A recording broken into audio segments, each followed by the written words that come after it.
কোন সময় প্রয়োজন হয়? ইস্যু গঠন এবং চার্জ প্রেরণের পরে।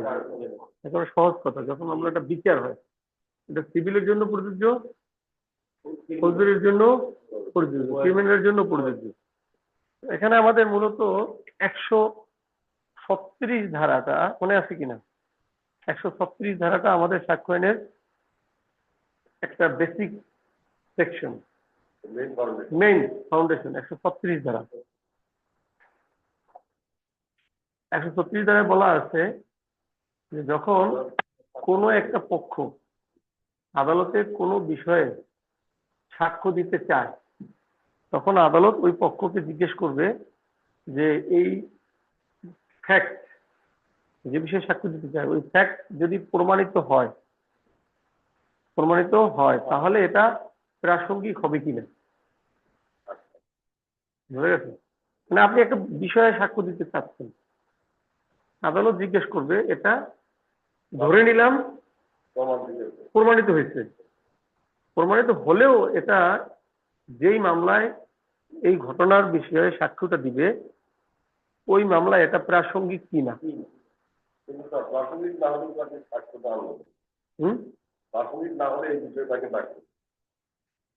পক্ষ ভুল করতে পারে না।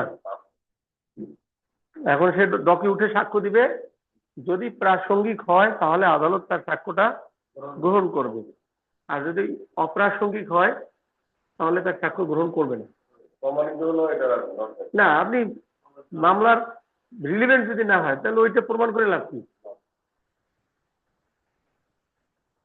বুঝতে পারছি।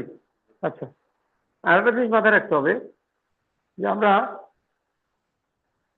সাক্ষ্য দিই কিছুর উপরে, ঘটনার উপরে, ফ্যাক্টের উপরে, ঠিক আছে, লয়ের উপরে না।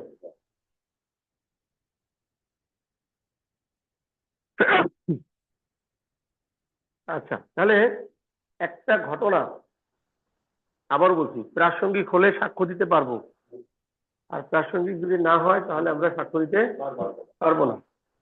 তাহলে প্রাসঙ্গিক কি না কিভাবে বুঝবো? মূল পয়েন্ট এই জায়গায়। আর দেবো কি? সাক্ষ্য। কি দেবো? সাক্ষ্য, সাক্ষী না। সাক্ষী বলা হয় যে দেয় তাকে, আর যেটা দেব, যা বলবো বা যে ডকুমেন্ট দিব, এটাকে বলে কি? সাক্ষ্য, এভিডেন্স।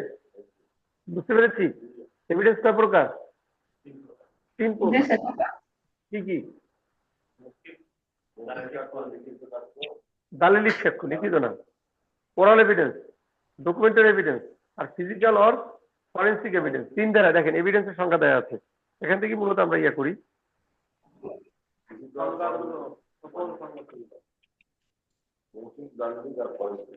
ফরেন্সিক আর ফিজিক্যাল।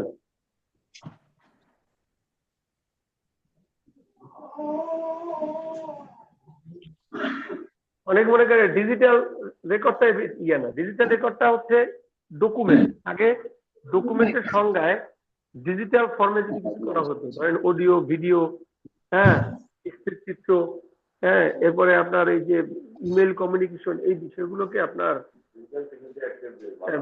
এটা ডকুমেন্টের সংজ্ঞায় ছিল না আগে। এই কারণে ধরেন একটা ভিডিও, একটা ঘটনার ভিডিও আছে, ওই ভিডিওটা আগে সাক্ষ্য হিসেবে গ্রহণযোগ্য হতো না, সাক্ষ্য আইনে। এখন নতুন ভাবে ডিজিটাল রেকর্ডটাকেও ডকুমেন্টের সংজ্ঞায় অন্তর্ভুক্ত করা হয়েছে। তাকে ডিজিটাল রেকর্ড। তো ডিজিটাল রেকর্ড আমি বলি, ডিজিটাল এভিডেন্স বলার দরকার নেই, বলা যাবে না, এটা ডকুমেন্টের সংজ্ঞায় চলে আসবে। ডকুমেন্টটাই হলো কি আমাদের দালিলিক সাক্ষ্য, ডকুমেন্টারি এভিডেন্স। ডিজিটাল রেকর্ডটা আসলে কি এভিডেন্সের মধ্যে পড়বে? দালিলিক সাক্ষ্যের মধ্যে পড়বে। বুঝছি? আলাদা করে বলা যাবে না যে ডিজিটাল এভিডেন্স নামে একটা এভিডেন্স আছে, না। ডিজিটাল রেকর্ড যেটা, এটা কোন সাক্ষ্যের অন্তর্ভুক্ত? ডকুমেন্টারি এভিডেন্সের মধ্যে অন্তর্ভুক্ত। ফরেনসিক হচ্ছে ধরেন আঙ্গুলের ছাপ, আমাদের ব্লাড থেকে নেওয়া, এরপরে ডিএনএ, মুখের লালা, চুল, ত্বক, এইসব জিনিস থেকে, সোজা কথা আপনার ফিজিক্যাল বডি থেকে, যেটা ফরেনসিকের মাধ্যমে মানে মেডিকেল রিপোর্টের মাধ্যমে, ল্যাবের মাধ্যমে যে রিপোর্টটা আসবে, এইটা হচ্ছে আমাদের ফরেনসিক এভিডেন্স।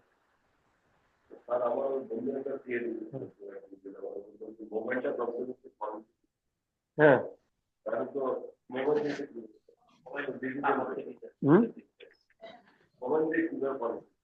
মোবাইল ওটা ফরেনসিকটা হলো যখন ল্যাবে যায় ওইটাকে বলে ফরেনসিক টেস্ট। ধরেন আপনার এই কণ্ঠ একজনের কণ্ঠ আরেকজনের সাথে মিলছে কিনা এই জিনিসগুলো ইয়ে করবে। ওইখানে আপনার এই মানে ধরেন আপনি একটা ইয়া দিয়েছেন, মানে ফেসবুকে পোস্ট দিয়েছেন বা হোয়াটসঅ্যাপে আপনি মেসেজ দিয়েছেন, এটা কোন মোবাইল থেকে ডিভাইস থেকে গিয়েছে, এটা কি অরিজিনাল নাকি আপনি শেয়ার করছেন, এই জিনিসগুলো আপনার এই ফরেনসিক ল্যাব থেকে এগুলো বের করা যায়। আমরা মোটামুটি কি বুঝলাম, যে আমি সাক্ষ্য দিব ফ্যাক্টের উপরে, তাহলে এভিডেন্স বুঝলাম আর ফ্যাক্ট ইয়ে করলাম। এখন আমরা কিসের উপরে দেবো? Relevant fact, relevant. এখন একটা ঘটনা রিলিভেন্ট কি না ইরিলিভেন্ট, এই পুরো জিনিসটা আমাদের 5 থেকে 55 ধারা, এই ধারাগুলোতে বিভিন্ন উদাহরণের মাধ্যমে যে একটা ঘটনা প্রাসঙ্গিক নাকি অপ্রাসঙ্গিক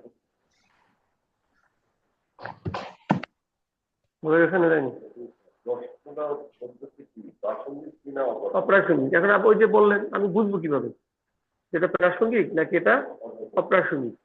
আমি বুঝবো কিভাবে? 5 থেকে 55 ধারা। ওকে, 5 ধারা বের করেন। ভাই কার থেকে জানি আওয়াজ আসতেছে।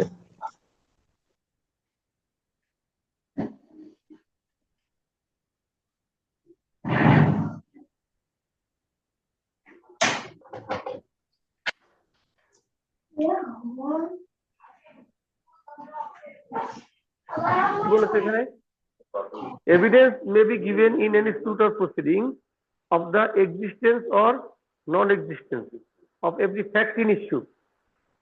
ইস্যু করে দিতে পারবো একটা যেটা ডাইরেক্ট ফ্যাক্ট ইন ইস্যু, তার উপরে or such other fact as are herein after declared to be relevant. as are herein after declared বলতে হয় ধারা থেকে যে জিনিসগুলোকে রিলেভেন্ট হিসেবে বর্ণনা করা হয়েছে।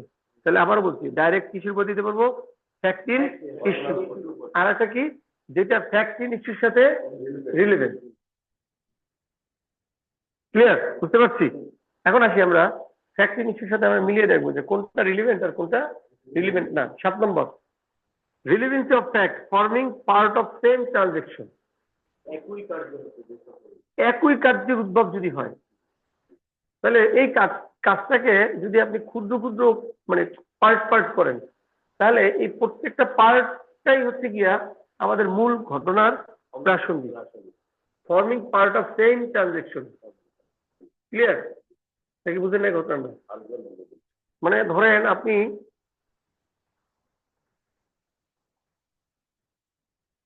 আগে 6 ধারাটা আমি বলি, 6 ধারা পড়ার পরে 7, 8, 9 এই থেকে মনে হবে যেটা আলাদা কিছু না, মানে এগুলো 6 ধারার বিশ্লেষণের মতো। বুঝতে পারছি না পারি নাই? 6 ধারার বিশ্লেষণের মতো কত? 7, 8, 9 এই ধারাগুলোকে মনে হবে যে এটা 6 ধারারই বিশ্লেষণ, মানে একই রকম। Forming part of same transaction, এটার মানে কি? এটার মানে হলো যে ধরেন একটা মারামারি ঘটছে, মারামারি যদি কোনো এক জায়গায় ঘটে, আপনি কি এমনি এমনি একটা লোককে মারবেন? কেন মারবেন? এই যে দেখেন, নিশ্চয়ই সে কিছু বলছে, হয়তোবা আপনিই শুরু করছেন, সে আপনাকে রিপ্লাই দিয়েছে, ওই রিপ্লাইয়ের কারণে আপনি তার গায়ে আঘাত করছেন।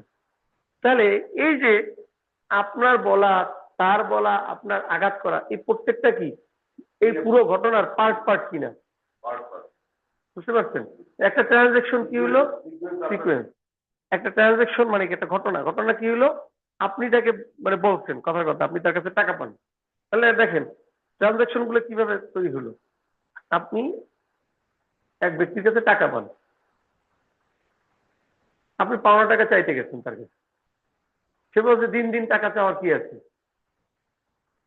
টাকা নিয়ে গিয়ে আমি বিদেশ চলে যাবো, বলে না এরকমের, টাকা নিয়ে আমি কি হাওয়া হয়ে যাবো, নাকি পালাই যাবো, নাকি আমি পালাই যাবো। আপনি তাকে একটা কথা বলবেন, এটা ধুরন্ধর, টাকা নিয়ে টাকা দেশ না, এত বছর ধরে আমি ঘুরেছি।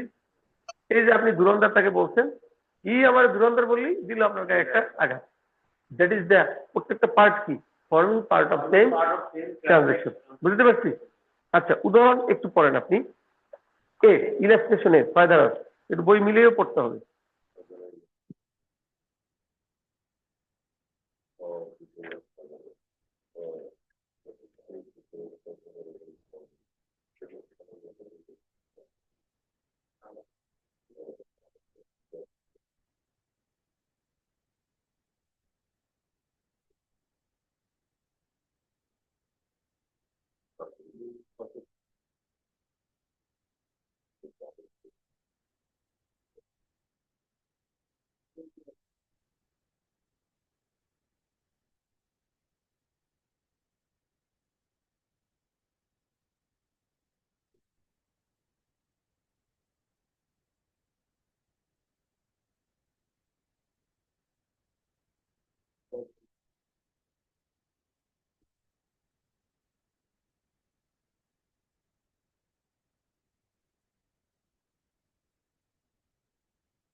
একটা উদাহরণ বললে হবে, বুঝতে পারছেন কিনা, বোঝা গেছে? হ্যাঁ, এটা মনে থাকবে। একই, মানে forming part of same transaction, একই ঘটনার যদি অংশ হয় তাহলে ওইটা প্রাসঙ্গিক।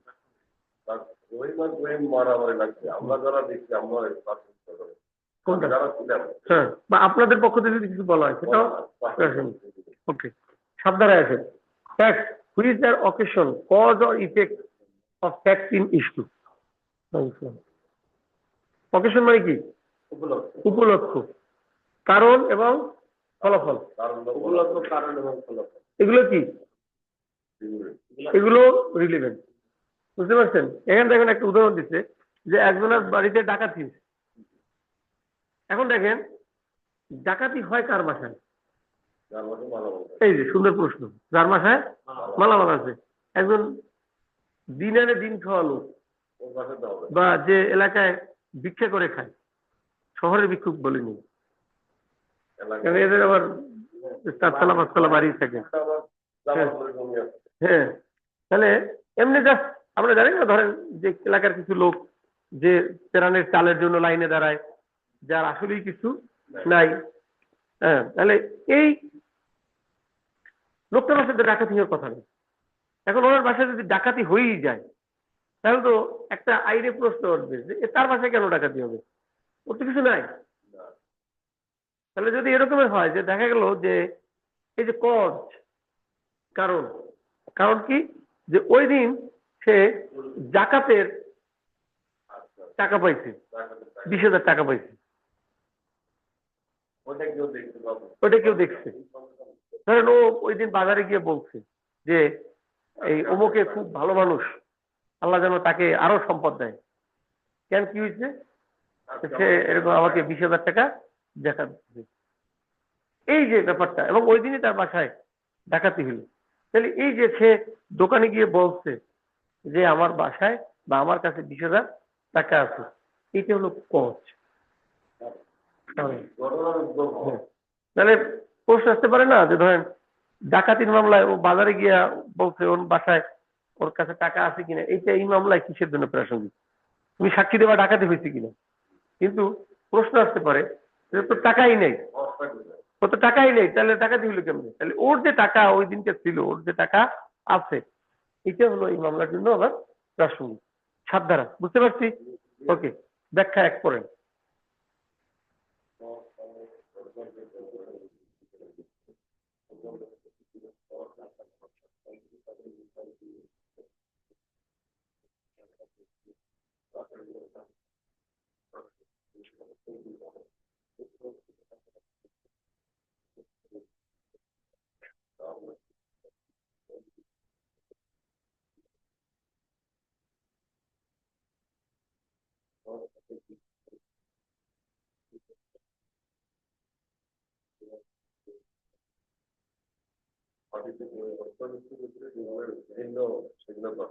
বুঝতে পারছি। 8 number, motive preparation and previous or subsequent contact. শিরোনাম দেখলি বোঝা যায়। মোটিভ, প্রিভিয়াস এবং সাবসিকুয়েন্ট কন্টাক্ট, পূর্ববর্তী পরবর্তী আচরণ, এগুলো সব কি প্রাসঙ্গিক। আমাদের এলাকায় একটা ঘটনা ঘটছে, আমি প্রায় বলি। পরকীয়া করে, মানে স্বামীর খালাতো ভাইয়ের সাথে পরকীয়া করে স্বামীকে আপনার মেরে ফেলছে। মেরে আপনার এই কচুরিপানা, পাশে খাল আছে, খালের কচুরিপানার মধ্যে ওখানে ফেলে দিয়েছে। আর লোকজন ইয়া খুঁজতেছে, লাশ খুঁজতেছে, লাশ খুঁজতেছে। ওই মহিলা বলতেছে, খালের দিকে যাও না, ওদিকে লাশ নাই, ওদিকে লাশ নাই। বুঝতে পারতেছে সে যে মারা গেছে, মানে মানে এই লাশ কথাটা বলেই সবার মধ্যে সন্দেহের উদ্রেক হইল যে ওদিকে যাও না, ওদিকে লাশ নাই। এই যে প্রিভিয়াস আর সাবসিকুয়েন্ট কন্টাক্ট, তার আচরণ। স্বামী মারা গেলে চোখের পানি পড়বে, অন্যরকম কান্নাকাটি হবে, বাট তার মধ্যে ওরকম কোনো ফিলিংস নাই।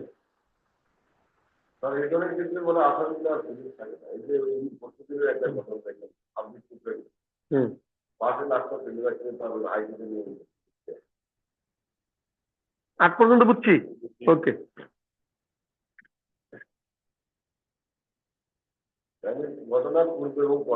পরবর্তী preparation, motive preparation, previous and subsequent contact, কয়টা জিনিস? Motive preparation. প্রিপারেশন মানে কি? ধরেন আপনি মানে কেউ একজনকে ইয়া করবে, এখন প্ল্যান করছে, প্ল্যান করার পরে বিষ দান করাবে, বিষ দানে ঘটাবে, বিষ কিনতে হবে না? হ্যাঁ হ্যাঁ, তাহলে মানে বিষ যেটার সাথে ইয়া করবে ওইটাও তার ক্রয়ের বিষয় আছে। অথবা অন্যভাবে এই যে ধরেন একটু আগে যেটা বললেন যে 26 টুকরা আপনার করছে, সেটাকে এই লাশ গোপন করার জন্য 2টা ড্রাম কিনতে হয়েছে। এই যে ড্রাম কেনা, ড্রাম কিনে পরবর্তীতে আপনার এইখানে আবার রেখে যাওয়া, এই জিনিসগুলো কি রিলেভেন্ট। ওকে, 9 ধরা, fact necessary to explain or introduce relevant facts.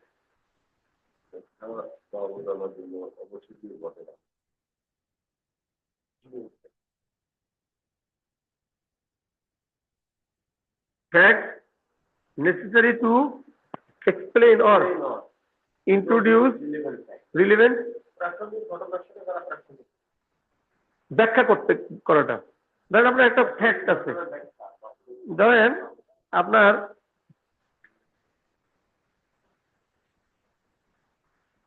প্রাসঙ্গিক বিষয় হলো যে একটা ব্যক্তি উইল করেছে কিনা, এটা আমার কি প্রাসঙ্গিক। উইল করেছে কিনা এটা হলো প্রাসঙ্গিক। এখন উইল করার মতো তার ভূমি ছিল কিনা, এটাও আমার প্রাসঙ্গিক। মূল রিলেভেন্ট ফ্যাক্ট কি? রিলেভেন্ট ফ্যাক্ট হলো যে উইল করছে কিনা, এটা রিলেভেন্ট ফ্যাক্ট। এখন উইল কখন করে? সম্পত্তি থাকে। তাহলে ওইটা ব্যাখ্যা করতে গিয়া যেটা বলতে হবে, যে সাক্ষ্যটা দেওয়া দরকার হয়, ওইটাও রিলেভেন্ট। এটা কিন্তু ওই একটু আগে যে ওই যে ভিক্ষুকের বাসা ডাকাতির মতো, ওটার মধ্যেও পড়ে। এই জিনিসগুলো একটার সাথে একটা মানে খুবই ওতপ্রোতভাবে জড়িত, আপনি খুব আলাদা করতে পারবেন না। যে কোনো একটা সাক্ষ্য দিতে গেলে, যেমন এই যে বললাম যে fact necessary to explain another fact বা ফ্যাক্ট ইন ইস্যু, ওইটা ব্যাখ্যা করতে গিয়ে আরেকটা, তাহলে ভিক্ষুকের বাসায় কেমন ডাকাতি হবে? তাহলে ভিক্ষুকের বাসায় যদি ডাকাত হইতে পারে, ওইটা ব্যাখ্যা করতে গিয়ে 9 ধারাও কি হতে পারে? প্রাসঙ্গিক হতে পারে। ওটা হলো যদি বলে, হ্যাঁ, তো মানে একটার সাথে একটা খুবই সম্পর্ক, কানেক্টেড। নয় নয়, বুঝতে পারছি। আচ্ছা,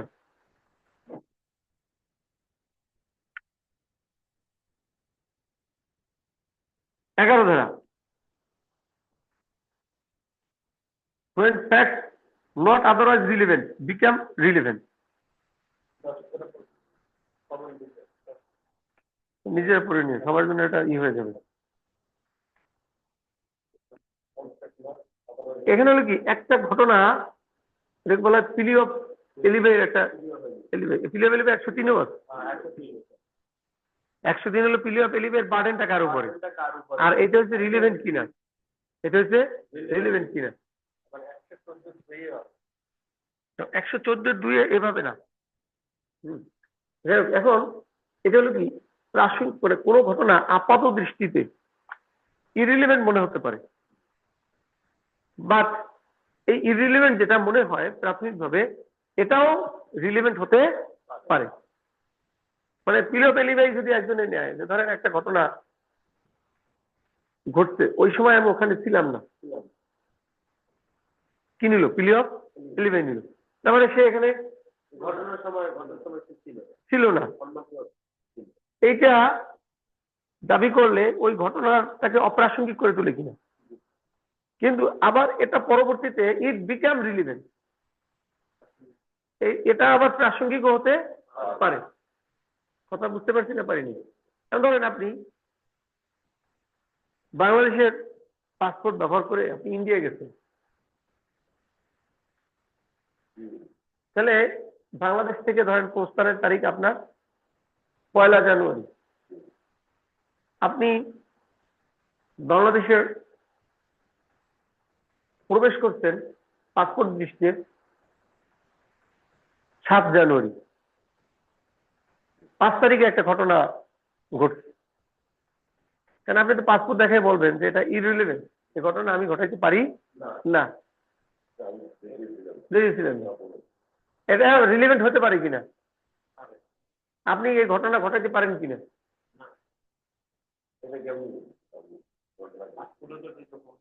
কথা বুঝতে পারছেন? হ্যাঁ, আমি তো এটাই বলতেছি, পাসপোর্ট অনুযায়ী আপনি ছিলেন না, তাহলে প্রাথমিকভাবে মনে হয় কি এটা ইরিলেভেন্ট। আমার প্রশ্ন হচ্ছে কি, এটা রিলেভেন্ট হতে পারে কিনা? না, আপনি ছিলেন বিধায় ঘটনায় আপনার উপস্থিতিটা কি প্রাথমিকভাবে তো অপ্রাসঙ্গিক নাই, তার কথা কেন নিয়ে আসতেছে? বাট আমি বলছি যে এটা রিলেভেন্ট হতে পারে কিনা, আপনারা একেবারে নিজে ঘটাইছেন, এই যে দেখছেন। তাহলে এখন 11 ধারা বুঝবেন যে এটা, দেখেন লাস্টের কথা আছে, ইংরেজি যদি আপনি বুঝেন, if by themselves or in connection with other facts they make the existence or non-existence, কোন ঘটনার অস্তিত্ব থাকা অথবা অস্তিত্ব না থাকা, of any fact in issue or relevant fact, কিসের ফ্যাক্ট ইন ইস্যু অথবা রিলেভেন্ট ফ্যাক্টের অস্তিত্ব থাকা এবং না থাকাকে হাইলি প্রবাবল, মানে খুব সম্ভব অথবা খুব অসম্ভব, এইটা করে তোলে, সেটাও রিলেভেন্ট। এই যে আপনি বললেন পারে না, আচ্ছা কেন? ধরেন আপনি বর্ডার ক্রস করে সে প্রবেশ করে একটা হত্যাকাণ্ড ঘটাইয়া আবার চলে যেতে পারে না পাসপোর্ট ছাড়া, এই যে বলেন, তাহলে হাইলি প্রবাবল, হাইলি ইম্প্রবাবল, একেবারে সম্ভব না, কিন্তু এটা আবার সম্ভবও হতে পারে। এবার বুঝছেন? আমি বুঝতে পারছি।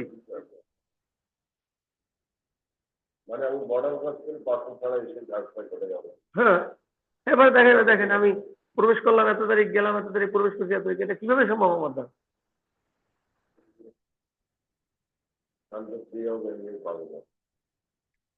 মানে রিলেভেন্সিটা, মানে ফ্যাক্টটা হলো এরকমের যে এটা রিলেভেন্ট হতে পারে, ইরিলেভেন্ট, মানে কখন, যদি হাইলি প্রবাবল হয় অথবা হাইলি ইম্প্রবাবল। না, এটা সম্ভবই না, এটা সম্ভবই না, তারপরও সম্ভব, আবার এটা তার দ্বারাই সম্ভব, আবার তার দ্বারা অসম্ভব। তাহলে তার দ্বারাই যখন সম্ভব, এটা আপনি ধরে নিলে তার দ্বারা যে অসম্ভব, ওই ফ্যাক্টটা যদি রিলিভেন্ট না করেন তাহলে সাক্ষী দিতে পারবে? আমার কথা বুঝছেন? রিলিভেন্সের বিষয়টা। এখন ও পাসপোর্ট দিল যে আমি তো ওই সময় ছিলাম, আমার পক্ষে এটা ঘটনা ঘটানো অসম্ভব, হাইলি ইম্প্রোবাবল। এখন বলবে যে না ঘটাইছে, তাহলে আপনি বললেন এই কেমনে ঘটাইছে? ও তো দেখাইছে যে হলো ইয়া, তুমি সাক্ষী দিতে পারবে না, কারণ তোমার এই যে ও যে ঘটাইছে এটা ইরেলিভেন্ট। কেমনে ঘটায়? কারণ ও তো ছিল কোথায় না। তাহলে আপনি ওই যে ঘটাইতে যে পারে তো এটা আপনি কিভাবে প্রমাণ করবেন যদি এই এই ঘটনাটাকে হাইলি প্রবাবল অথবা হাইলি ইম্প্রবাবল হইলেও রিলিভেন্ট না করেন? বুঝলেন না? বুঝেন নাই? আপনি মনে হয় আবার লাস্টে আবার ইয়ে করছেন। বিষয়টা খেয়াল করেন সবাই। এই ধারণা এই জন্য পড়াইতে চাই না, কারণ এমসিকিউর জন্য মানে এক মাস দরকার ছেড়ে দেবে। বিষয়টা হলো কি, যে একটা ব্যক্তি ধরেন খুন হয়েছে, যার বিরুদ্ধে অভিযোগ যে সে ঘটনা ঘটার সময় দেশেই ছিল না, তাহলে এইটা তার দ্বারা ঘটানো হাইলি প্রবাবল না? হাইলি প্রবাবল না হাইলি ইম্প্রবাবল? হাইলি ইম্প্রবাবল। হাইলি ইম্প্রবাবল। এরপরও যদি কেউ বলতে চায় সে ঘটাইছে, তাহলে মানে এটা কিভাবে সম্ভব? তুমি এই বিষয়ে ফাঁকা কথা বলতে চাইও না। আমি বুঝতে পারছি না, পারি নাই। আচ্ছা, এইটা বাদ দিই। বাংলাদেশে সম্ভবত একটা ঘটনা ঘটছে, পেপারে আসছিল, আসামি জেলে, তার স্ত্রী প্রেগনেন্ট। ঘটছে না ঘটে না? এরকম পেপারে আমি পড়েছি। হ্যাঁ, না না না, কাশিমপুর কারাগার না, এইতেই, বুঝছেন? আসামি জেলে আর তার স্ত্রী প্রেগনেন্ট হয়েছে, এবং আসামি তার সন্তানের বৈধতা নিয়েও প্রশ্ন তুলে নেই। এইটা দিয়ে বুঝাই। তাহলে দেখেন, আসামি জেলে হাইলি ইম্প্রবাবল কিনা যে আসামি জেলে তার স্ত্রী প্রেগনেন্ট হওয়া সম্ভব, তবে তার দ্বারা না। তার মানে কি, এই সন্তানটা ইলিজিটিমেট সাক্ষ্য অনুযায়ী, মানে তার সাথে কোনো ইয়েই নেই, বৈধতা নিয়ে প্রশ্ন, ইলিজিটিমেট। তাহলে এই মামলায় যদি মানে মেয়েটা বলতে চায় যে না এই সন্তান তার বাবারই, তখন গ্রামে সালিসি হয়েছে, কোর্ট কাছারি বাদ দেন, গ্রাম্য সালিসি হইল, তখন কি কোনো মুরব্বী কোনো হুজুর মুফতি বলবে যে ওরা ও সারাদিন বলতে চাইলে ওরা কি বলতে দিবে? তাই কি উল্টো পাল্টা কথা বলে, পাগল হয়েছে। কথা বুঝতে পারছি? হাইলি ইম্প্রবাবল, বাট এটা প্রবাবল হতেও পারে। এই জন্য ওর ওই বক্তব্যটুকু আপনি যদি কথাই না শোনেন যে না এটা তার মানে মানে স্বামীর সন্তান, ওরাজের সন্তান, তাহলে ওই পার্টটুকু রিলিভেন্ট, যদিও ঘটনা পুরো ঘটনাটাকে হাইলি ইম্প্রবাবল। এবার বুঝছেন? তাহলে ইম্প্রবাবল এর প্রবাবল রিলিভেন্ট, আবার প্রবাবল এর ইম্প্রবাবল রিলিভেন্ট। এটা ঘটছে, এটা ঘটছে।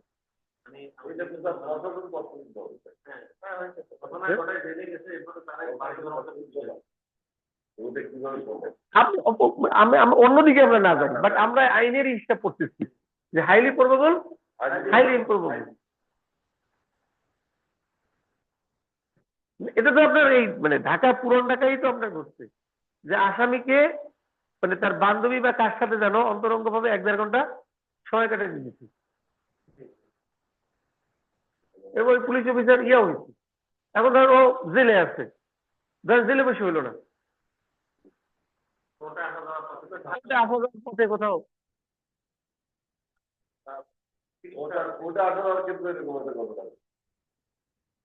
বুঝতে পারছি নাকি বাইরে জেল থেকে ইয়া ওইখান থেকে ধর নিরাপত্তার ইয়াতে সে ফাঁকি দিয়ে একটা কাজ করে ফেললো।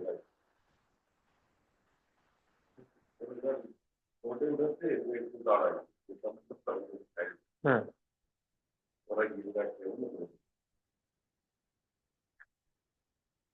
তাহলে 11টা বুঝছি। আচ্ছা, বুঝতে গেলি সময় সময়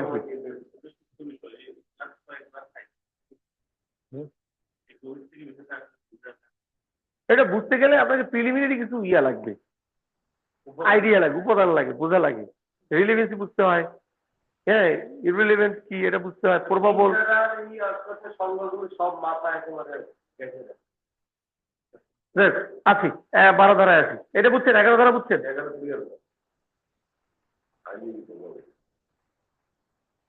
এক্সিস্টেন্স অর নট এক্সিস্টেন্স দুইটা সাক্ষ্য, কিন্তু মানে আমরা ফ্যাক্টের যখন ইয়ে পড়ছি, ফ্যাক্ট মানে কি কোনো ঘটনার অস্তিত্ব থাকা না থাকা, না থাকাটাও কি ফ্যাক্ট,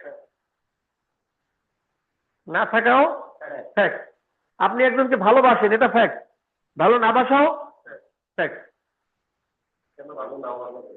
অবশ্যই। বুঝেন নাই?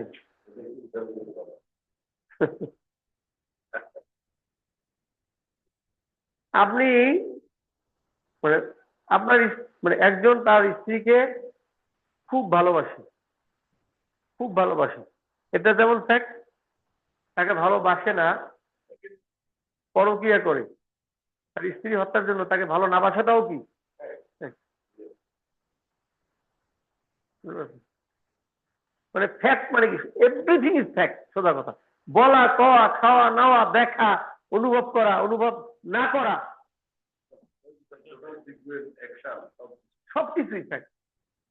এখন দেখতে হবে জাস্ট রিলেভেন্ট কিনা। রিলেভেন্ট হলে সাক্ষ্য দিতে পারবো, রিলেভেন্ট হলে সাক্ষ্য 12 ধারা পড়েন। In suits for damages any fact which will enable the court to determine the amount of damage which ought to be avoided is relevant. আগে 12 ধারা শেষ করেন। 12, 13 তো বলি না। ফ্যাক্ট ড্যামেজ ক্ষতিপূরণের ক্ষেত্রে যে ঘটনাটার উপরে ভিত্তি করে আপনি ক্ষতিপূরণ নির্ধারণ করবেন, ওইটা কি ক্ষতিপূরণের মোকদ্দমা। ক্লিয়ার? আচ্ছা 13 মামলা পরিচালনা বা মাওলানা সাহেব। সালাম আলাইকুম স্যার, কেমন আছেন? এই মাথায় ওই ইয়েটা দেওয়া কার, কি যেন কয়, আরে না, বেরির মতো আলখেল্লা স্যার, আলখেল্লা আলখেল্লা।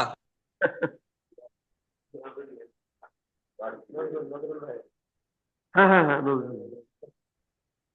আচ্ছা তাহলে 12 ধারা ক্লিয়ার। এবারে 13 ধারা, fact relevant when right or custom is in question।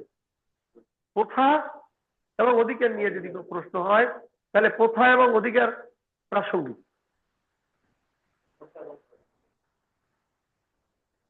বুঝছেন? জি স্যার। আচ্ছা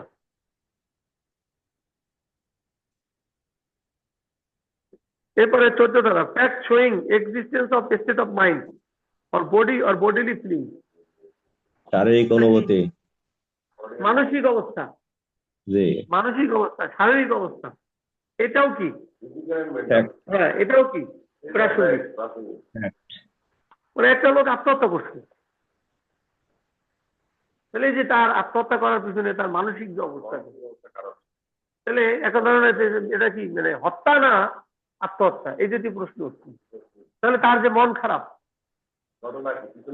মন খারাপ, এই যে এই জিনিসটাও এই মামলার জন্য প্রাসঙ্গিক। বোঝা যায় নাকি যায় না? প্রাসঙ্গিক হলে কি করতে পারবো? সাক্ষ্য দিতে পারবো। এই জিনিসটা বুঝলে সাক্ষ্য বোঝা ক্লিয়ার হয়ে যাবে। আর জাস্ট এখন আমরা কি পড়তেছি, প্রাসঙ্গিক কি না, প্রাসঙ্গিক কি না, এইটা আমরা পড়তেছি। আচ্ছা 15 ধারা, একটা কাজ এক্সিডেন্টাল নাকি ইন্টেনশনাল? জি স্যার। এটা কত ধারা অনুযায়ী প্রাসঙ্গিক? 15 ধারা অনুযায়ী প্রাসঙ্গিক। ব্যাংক ইন্স্যুরেন্স বলতে চায়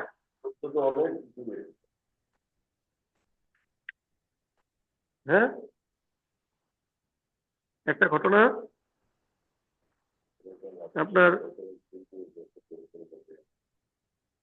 দুর্ঘটনামূলক নাকি কি বলে ইচ্ছাকৃত করা হয়েছে, এটা কত ধারা অনুযায়ী প্রাসঙ্গিক?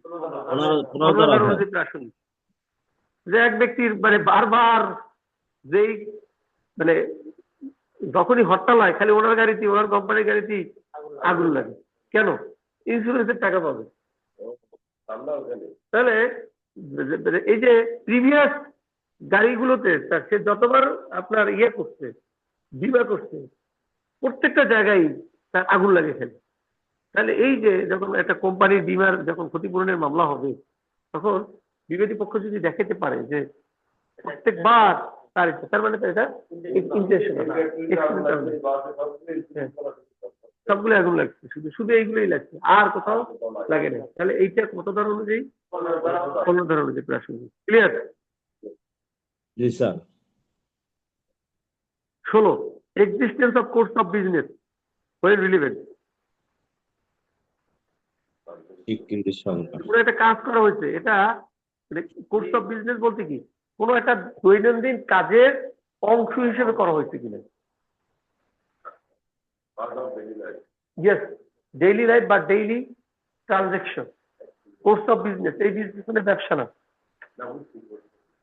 বুঝতে পারছেন? যেমন আপনারা এখানে আসেন, আসলে আপনাদের অ্যাটেন্ডেন্স নেই, এটা হলো কি কোর্স অফ বিজনেস, এটাও প্রাসঙ্গিক।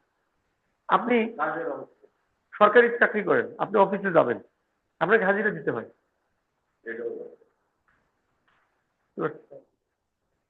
এই যে দৈনন্দিন কাজের অংশ হিসেবে যেগুলো করা হয়, এটা যদি কোনো মামলায় প্রশ্ন উত্থাপিত হয়, তাহলে ওটাও প্রাসঙ্গিক, রিলেভেন্ট। ক্লিয়ার? তাহলে 6 থেকে 16 ধারা পর্যন্ত, কত থেকে 6 থেকে 16 ধারা পর্যন্ত আমরা যেটা দেখিয়েছি সেটা হলো একটা ঘটনা আর একটা ঘটনার সাথে কিভাবে রিলেভেন্ট হয়, প্রাসঙ্গিক। বুঝতে পারছি? ভাগ ভাগ করে একেবারে কত থেকে 6 থেকে 6 থেকে 16। 16, 6 থেকে 16 একটা ঘটনা আর একটা ঘটনার সাথে কিভাবে প্রাসঙ্গিক হয়। এখন আমরা 17 থেকে 23 পর্যন্ত পড়বো, সেটা হলো স্বীকৃতি, এডমিশন কিভাবে প্রাসঙ্গিক হয়। আগে এইটা বুঝতে হবে যে আমরা কি করতে যাচ্ছি, বুঝছেন? ছোটবেলায় পড়ছেন আমরা কি চাই, কেন চাই, কিভাবে চাই। তাহলে আমরা এখন পড়বো যে আমরা কি পড়ছি, কেন পড়ছি, কিভাবে পড়বো। আচ্ছা, তাহলে এখন আমরা কি পড়বো? পুরো রিলেভেন্সি অফ ফ্যাক্টের মধ্যে এডমিশন কখন প্রাসঙ্গিক হয়। অ্যাডমিশন যখন কখন প্রাসঙ্গিক? জি স্যার। হ্যাঁ, শুরুর বিষয়টা আমাদের মাথায় রাখতে হবে যে সাক্ষ্যটা কখন দরকার, ট্রায়ালে। তাহলে এডমিশন বিষয়টা আমি একাধিকবার বুঝিয়েছি, তারপর এখন বুঝাচ্ছি। এডমিশনের প্রাসঙ্গিকতা কেন আসে? প্রশ্ন আসতে পারে না যে স্যার সাক্ষ্য তো আছে, admitted fact need not be proof. তাহলে স্বীকৃত বিষয়টা তো প্রমাণ করার দরকার নেই, এটা প্রাসঙ্গিক কি অপ্রাসঙ্গিক এটা তো আমাদের আসে না। স্বীকার করলে বিচার শেষ না। আর তাহলে আমরা প্রাসঙ্গিকতাটা কেন পড়তেছি? প্রাসঙ্গিকতাটা পড়তেছি প্রাসঙ্গিক হইলে আবার কি করা লাগবে, প্রমাণ করা লাগবে, বা আমি প্রাসঙ্গিক বিষয়ে সাক্ষ্য দেবো। তাহলে এক্ষেত্রে এডমিশন এবং কনফেশন কিন্তু একটু কন্ট্রাডিক্টরি আচরণ করে, যে admitted fact need not be proof, যেটা প্রমাণিত হয়ে গেছে, প্রমাণ করার দরকার নাই, তাহলে ওইটা রিলিভেন্ট নাকি ইরিলিভেন্ট এটা তো আমার বিষয় না, কারণ এটা তো আমার প্রমাণ করতে হবে না। আমি কি বুঝতে পারছি? তাহলে এখানে কোন এডমিশন,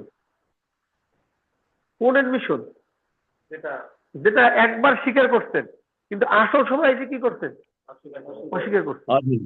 আসল সময় কি জবাব দাখিল করে অথবা ক্রিমিনাল মামলায় চার্জ গঠনের সময়। তাহলে ক্রিমিনাল মামলায় চার্জ গঠনের সময় আপনি অস্বীকার করছেন আপনি নির্দোষ, অথচ তার পূর্বে আপনি মামলা তদন্তকালীন সময় ম্যাজিস্ট্রেটের সামনে দোষ স্বীকারোক্তিমূলক জবানবন্দি দিচ্ছেন। ঠিক আছে না? বুঝতে পারছেন? কি বলে, বলার দরকার কি, বলে কিনা? সব সময় তো বলে। কয়টা মামলায় কয়টা মার্ডার কেস পাইছেন যে চার্জের সময় বলছে আমি দোষী? আমি তো একটাও পাইনি। কি বলে আমি নির্দোষ।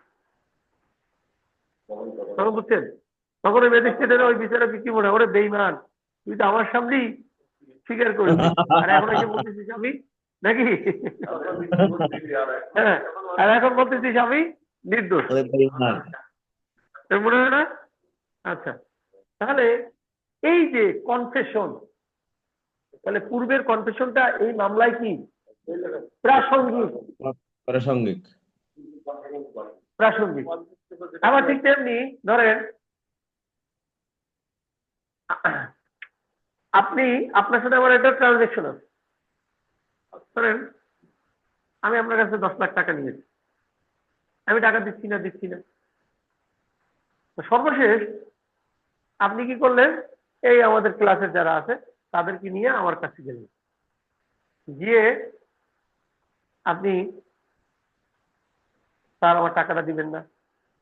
আমি তখন বললাম যে হ্যাঁ আপনি তো আমার কাছে টাকা পান, আমি আপনাকে টাকাটা দিব, আমাকে কিছুদিন সময় দেন। এটা কি আমার স্বীকৃতি, এটা আমার স্বীকৃতি। এটা বলার পরেও আমি আপনার টাকাটা দিলাম না, আপনি আলটিমেটলি কি করলেন, মামলা করলেন। আমি জবাব দিলাম, মামলা লিখিত জবাব দিয়ে আমি বললাম যে তার সাথে আমার কোনো লেনদেন হয় নাই, সে আমার কাছে কোনো টাকা পায়নি।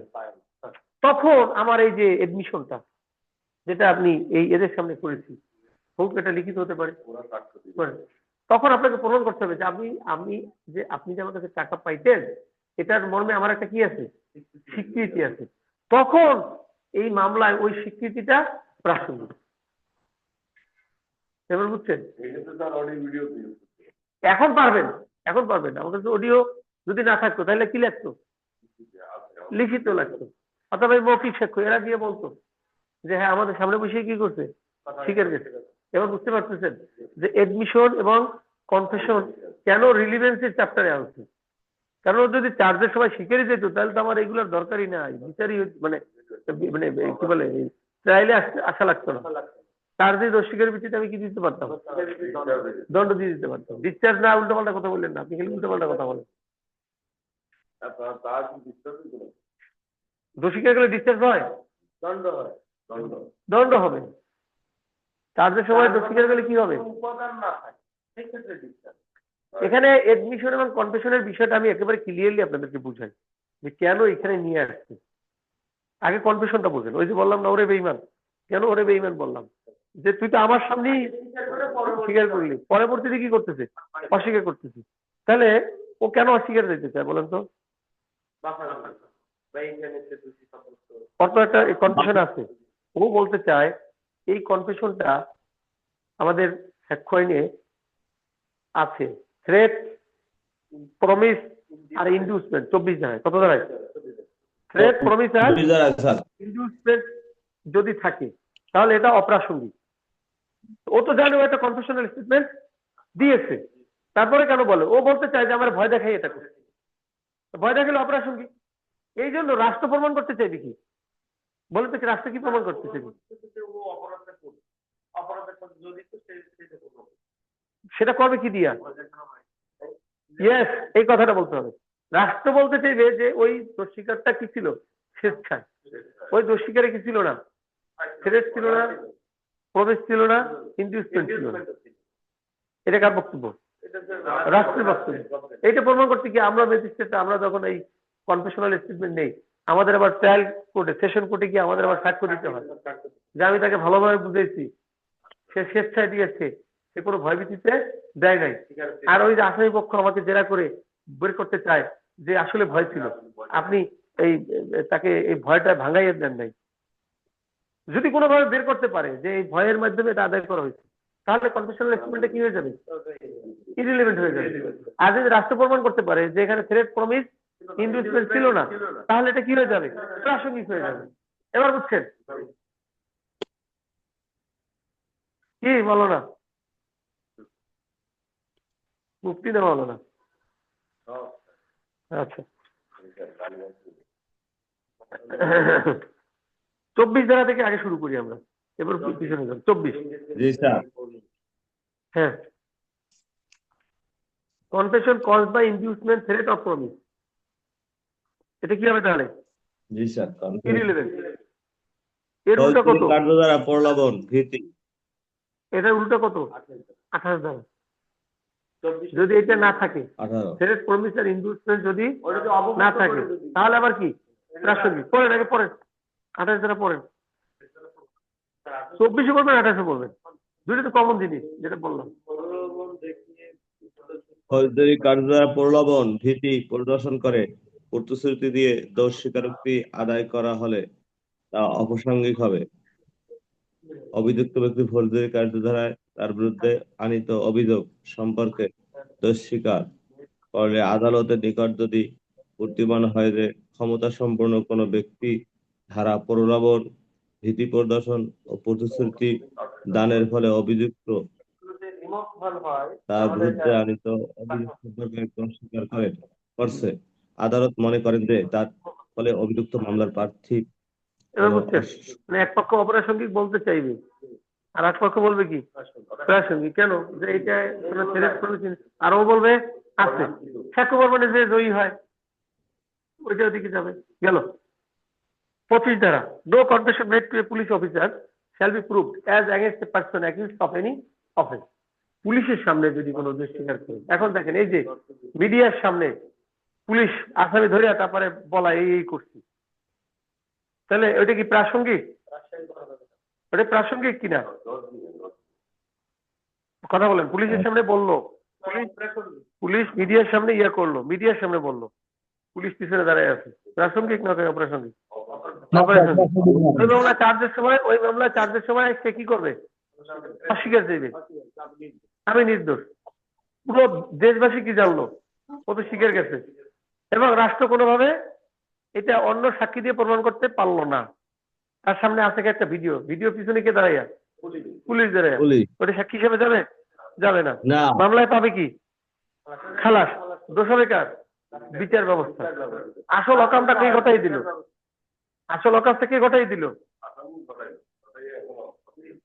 পুলিশ। হ্যাঁ, এই পিছনে দাঁড়াইয়া এই ভিডিও করাইলো, হয়তো বা না হলে এটা আদারওয়াইজ কি করতে পারতো, প্রমাণিত হইতে পারতো।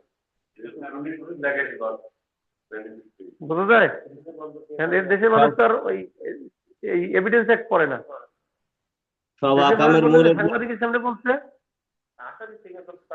হ্যাঁ তার সাজা হইলো না, এটা পুরা মানে তখন আবার মানে আমাদেরকে গালিগালাজ করবে নাকি কি করছে। সেই জন্য মানে কয়েকটা আইন সকল মানুষকে পড়ানো, সাক্ষ্য আইন, সিটিসি, এরপরে দণ্ডবিধি, ভূমি আইন, এটা হ্যাঁ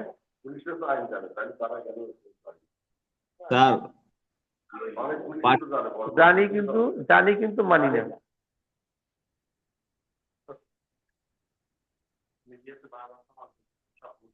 হ্যাঁ, এটা অন্যায়, এটা কল্যাণমূলক রাষ্ট্রে, যে রাষ্ট্রে আইনের শাসন আছে, সেক্ষেত্রে এই আইনের বাইরে গিয়ে এই জিনিসগুলো ঘটানো উচিত না। এগুলোর দ্বারা হয় কি, আদালতের প্রতি মানুষের আস্থা উঠে যায়, কমে যায়। আপনি কখনোই একটা ন্যারেটিভ আগে দিতে পারেন না। যা হয়েছে আপনি তদন্ত রিপোর্ট দেন, জাতির সামনে আপনার ন্যারেটিভ দেওয়ার কিছু নাই। কার বক্তব্য? আসামের বক্তব্য। সে তো একটা পার্সন, কি বলে, সেনাবাহিনীতে চাকরি করছে, সে একটা শিক্ষিত পার্সন, সেনাবাহিনী থেকে চাকরুচ্যুত। রাজশাহীর ঘটনা, ওই ছেলেটা সেনাবাহিনীর চাকরি করতো। ও তো দেখছেন, ও একটা পর্যায়ে গিয়ে তারপরে আগায় না। ও বলে কি যে এই হয়েছে, আমি ওর পায়ে কামড় দিচ্ছি, তারপরে কি হয়েছে আমি জানি না। ওদের ছেলেটাকে মারছে, এটা কিন্তু সে বলতেছে না। আমরা তার কথা বিশ্বাস করতেছি যে এটা মানে সে পরকীয়ার দায় দিয়ে এই কথাগুলো করতেছি। আমরা ভিকটিমের কথা বিশ্বাস করতেছি না, ভিকটিমের পক্ষ শুনতেছি না, আমরা আসামির কথা নিয়ে আমরা করতেছি, করে ফেলতেছি। কার কথা? যে আসামি 160 পরে জবানবন্দি দেয় ম্যাজিস্ট্রেটের কাছে স্বেচ্ছায়, সেই আসামি ট্রায়ালে গিয়ে কি করে? উল্টা কথা বলে। আর আমরা ওই আসামির কথায় একটা ন্যারেটিভ সাজাই ফেলতেছি। চিন্তা করা যায় আমাদের কোথায় যাচ্ছে আপনি দেখেন। ও কোন পর্যন্ত বলে, আপনি দেখেন ও কোন পর্যন্ত বলে, দেখছেন না? যে ওর মানে পায়ে আমি কি করছি, কামড় দিছি, তারপর আমি কিছু বললেন। তাহলে বুঝতে পারতেছেন যে মানে তার সে কতটুকু ট্যালেন্টেড আবার তাকে সেনাবাহিনী সদস্য দিতে পারছে। সেটা পরের বিষয়, হবে কি হবে না ওদিকে আমরা না যাই, স্যার ওদিকে সে তো আমরা না আইন যাই। জেনে কথা, স্যার সে তো আইন জেনে কথা হ্যাঁ, বলছে, সে আইন আইন জেনে জেনে কথা কথা বলছে, বলছে। ও ইয়ে করছে যে এই পর্যন্ত আমি ইয়ে করতে পারি, আত্মরক্ষার জন্য এটা করছি, যে ও আসছে ও আসছে, আমি ইয়ার জন্য করছি, কিন্তু তারপরে আর যায় না। তার পিছনে বিচারক আছে স্যার। ভালো একটা কথা বুঝছেন? এইভাবে আপনার এই যে এই হাইকোর্টের সামনে যে ইয়া পাওয়া গেছে, কোনো ঘটনাই এভাবে আপনার মিডিয়া আসা উচিত না। হ্যাঁ, আমরা আসামি ধরছি, তদন্ত আছে, শেষ। সাংবাদিকদেরও একটা দায় আছে, আপনাকে কেন একেবারে কিভাবে করছেন না করছেন এটা আসামির বক্তব্য। আগে হাইকোর্টের আদেশ আছে, এখন আমার লাগবে কি করবেন? পুলিশের সাথে আমরা মারামারি করতে যেতে পারি না। এর দায়িত্ব কার? রাষ্ট্রের দায়িত্ব। আচ্ছা দেখ, তাহলে 25 গেল, 26 confession 26 by sir. Accuse while in custody of police not to be proved against him। Police হেফাজতে থাকা অবস্থায় যদি কনফেশনাল স্টেটমেন্ট দেয়, তবে যদি এটা কার পাবে না সামনে স্যার, দেয়, তবে কার সামনে দিলে করা যাবে, যদি এটা ম্যাজিস্ট্রেটের উপস্থিতিতে। ম্যাজিস্ট্রেট সামনে। এটা এটা গেল, 26, 24, 25, 26 ক্লিয়ার। জি স্যার। 27 দ্বারা পুলিশের সামনে যদি দেয়ও, তাহলে যদি এটার দ্বারা কিছু রিকভার হয়, কোনো আলামত উদ্ধার হয়, তাহলে ততটুকু আলামত উদ্ধারের জন্য 27 দ্বারা স্যার। ততটুকু প্রাসঙ্গিক। হ্যাঁ, 28টা আগেই পড়ালাম নাকি? আচ্ছা, জি স্যার। এবার আছে 29। দোষ স্বীকারোক্তি অন্যভাবে প্রাসঙ্গিক হয়, গোপনীয়তা ইত্যাদি। অন্যভাবে যদি প্রাসঙ্গিক হয়, তাহলে তাহলে এই যে মেয়ার প্রমিস অফ সেক্রেসি আর এগুলোর কারণে এটা অপ্রাসঙ্গিক হবে না। IAS officer.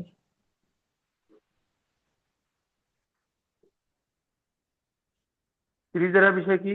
কনফেশনাল স্টেটমেন্ট ও একিউজ সহ আসামি তার নিজের বিরুদ্ধে ইউজ করা যাবে, এবং অন্য যাদের বিরুদ্ধে বক্তব্যটা দিবে তাদের বিরুদ্ধেও ইউজ করা যাবে। মানে যেটাকে আমরা বলি এখানে যে আমাদের ইয়ে আসছে যে একটা হলো এক্সকালপেটরি আর হচ্ছে ইনকালপেটরি। তাহলে ইনকালপেটরি স্টেটমেন্ট দিল, ধরেন ইনকালপেটরি স্টেটমেন্ট দিল, নিজেকে জড়ালো, আরো অনেককে জড়াই দিল। তাহলে এই বক্তব্যটা ভিত্তিতে যেহেতু আমি তাকে দোষী সাব্যস্ত করতেছি, তাহলে তার বক্তব্যের ভিত্তিতে আমি অন্যদেরকেও কি করতে পারবো? দোষী সাব্যস্ত করতে পারবো। কত ধারা অনুযায়ী? 30 ধারা অনুযায়ী। 30 দ্বারা। এটা বুঝতে পারছি? আচ্ছা, জি স্যার। তবে এডমিশন নট কনক্লুসিভ প্রুফ, এই স্বীকৃতিটা এটা কনক্লুসিভ প্রুফ না, এটা এস্টোপেল হিসেবে কাজ করবে। কি হিসেবে কাজ করবে? এস্টোপেল হিসেবে কাজ করবে। তাহলে 2 মিনিট একটু আপনাদেরকে আমি সুযোগ দিচ্ছি, 24 থেকে 31 ধারা পর্যন্ত পড়ে ফেলেন। অনলাইনে যারা আছেন তাদেরকে জিজ্ঞেস করবো।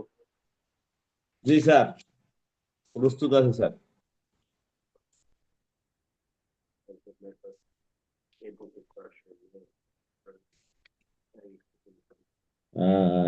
স্বীকৃতি, স্বীকৃতির সংজ্ঞা, স্বীকৃতির সংজ্ঞা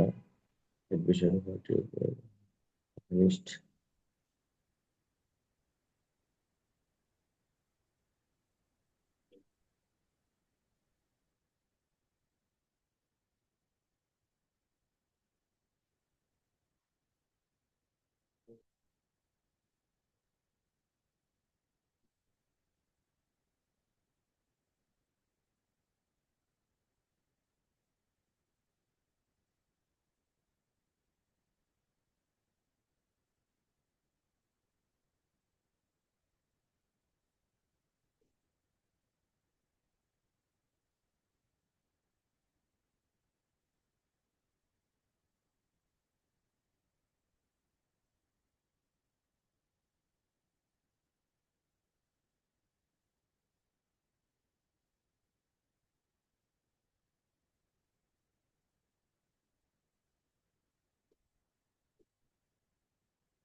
বুঝছেন? তাহলে কনফেশন কখন প্রাসঙ্গিক বুঝছি। এখন আসি এডমিশন। এডমিশন কি কত ধারায় সংখ্যা দিচ্ছে? 17 ধারায়। একটা স্টেটমেন্ট, এটা কি হতে পারে? ওরাল অথবা ডকুমেন্টারি অথবা ডিজিটাল রেকর্ড, অথবা digital record which suggest any inference as to any fact in issue আর রিলেভেন্ট ফ্যাক্ট। তাহলে এটা কি সম্পর্কিত হইতে হবে? Relevant fact and which is made by any of person. তাহলে এই অ্যাডমিশনটা আবার কার কর্তৃক হতে হবে? বলতে পরবর্তী ধারাগুলো, যে কোনো ব্যক্তি না, পরবর্তী ধারা। পরবর্তী ধারা বলতে কত থেকে? 18 থেকে 23। 18 থেকে 23 এই ধারার মধ্যে যদি পড়ে এবং এই ধারায় উল্লিখিত ব্যক্তিবর্গ যদি করে, তাহলে সেইটাই কি হবে? এডমিশন। বুঝতে পারছি? আচ্ছা, তাহলে আবারও বলছি, এডমিশন কি বিষয় হবে? ফ্যাক্ট ইন ইস্যু এবং রিলেভেন্ট ফ্যাক্ট। কে করবে? এটা 17 ধারায় ডাইরেক্ট বলা নাই যে কে করবে। কে করবে এইটা আমরা কোত্থেকে বেছে নিব? 18 থেকে 23 ধারা পর্যন্ত। 18 ধারায় আমরা আছি। দেখেন নিজেরা একটু পড়েন।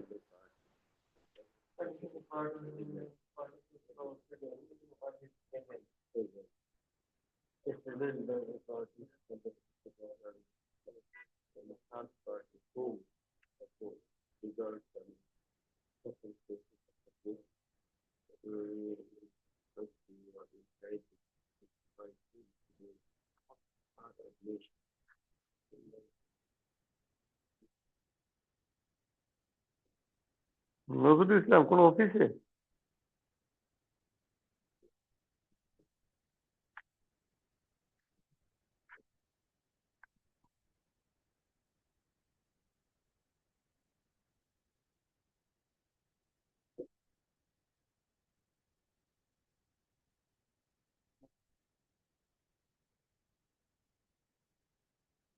বোঝা গেছে?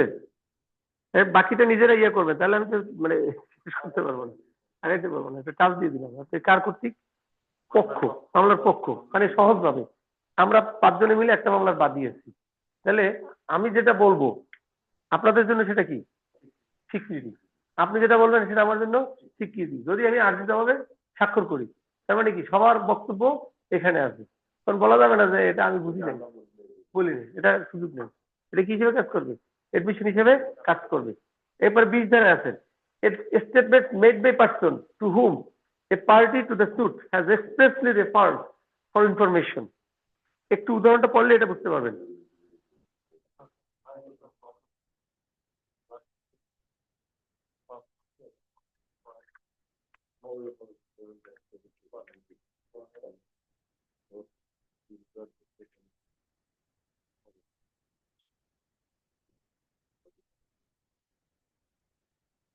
বুঝতে পারছি। আপনি আপনি ধরেন একটা বাড়ি ভাড়া দেন, কারণ আপনাকে ফোন দিয়েছে যে আপনার বাড়ি মানে কি রকম কি কন্ডিশন এই সে, আপনি বলছেন আমার কেয়ারটেকারের কাছে যান, সে সব বলে দিবি, সে সব জানে, আমার থেকে ও ভালো জানে। আজকে কি করে ফেললেন? মানে তার বক্তব্যটা আপনার জন্য কি? স্বীকৃতি। প্রথমে স্বীকৃতি, তারপরে প্রাসঙ্গিক। তার বক্তব্য আপনার জন্য এডমিশন, এবং এই এডমিশনটাই রিলেভেন্ট। ক্লিয়ার? সবাই বুঝতে পারতেছেন? আচ্ছা, এরকম করে আপনার আমাদের 23 ধারা পর্যন্ত এডমিশন, আর 24 থেকে 31 পর্যন্ত আমরা 24 থেকে 30 পর্যন্ত কনফেশন, আর 31-এ তো বলে দিচ্ছে যে এডমিশনটা কি হিসেবে কাজ করবে? স্টেবল হিসেবে কাজ করবে, নট কনক্লুসিভ প্রুফ। ওকে, আবার প্রশ্ন, আমরা এখন কি পড়ছি? Relevancy of fact. তাহলে এখন পর্যন্ত পড়লাম আমরা একটা ঘটনা আর একটা ঘটনার সাথে প্রাসঙ্গিক কিনা, 6 থেকে 16। এডমিশন প্রাসঙ্গিক কিনা, 17 থেকে 23। কনফেশন প্রাসঙ্গিক কিনা, 24 থেকে 30। এখন আমরা পড়বো statement of any person who can not be called as witness. তার বক্তব্যটা কখন প্রাসঙ্গিক? মানে এমন ব্যক্তির বক্তব্য যাকে সাক্ষ্য হিসাবে আদালতে তলব করা যায় না, তার বক্তব্য কখন প্রাসঙ্গিক? এটা ঘটনা ছিল না, এটা তো বলি নাই, আগে বুঝতে হবে, উল্টো বোঝা যাবে না। কার বক্তব্য? যেই ব্যক্তিকে নর্মালি সাক্ষী দিতে গেলে কোথায় এসে সাক্ষী দেওয়া লাগে? কোর্টে। তাহলে সে কোর্টে আসলো না, অথচ তার বক্তব্যটা সাক্ষ্য হিসেবে প্রাসঙ্গিক হয়ে যাবে। কখন? 8টা ক্ষেত্র আছে। কয়টা ক্ষেত্র? 8টা ক্ষেত্র। এই 8টা ক্ষেত্রে হলো যেই ব্যক্তিকে আদালতে হাজির করা যাবে না তার বক্তব্যটা প্রাসঙ্গিক। এর মধ্যে 1 নম্বর হলো মৃত্যুকালীন ঘোষণা। মৃত্যুকালীন ঘোষণা কে দেয় বলেন তো? ডাক্তার। ডাক্তার দেয়? হ্যাঁ, মৃত্যু পথের যাত্রী, মৃত্যু পথের যাত্রী। আপনি কি এই আইন এই প্রথম এই আলোচনার মধ্যে আছেন? এই জন্য আর আগে আগে মানে আগে মনে হয় পরেও নাই, খালি পাস করার পরে। পড়তে আসতে আমরা। না না, এর আগে এর সাক্ষ্য নিয়ে কোনো ক্লাস ক্লাস করেন নাই কোথাও? আচ্ছা শোনেন, মৃত্যুকালীন ঘোষণা কে দেয়? যে মারা যায় সে। তা যে লোকটা মারা গেছে তাকে আমি কোর্টে সাক্ষী দিতে আনতে পারবো? এই জন্য তার বক্তব্যটা প্রাসঙ্গিক। সেটা পুলিশের সামনে দিলেও, তাহলে ওইটাই তো।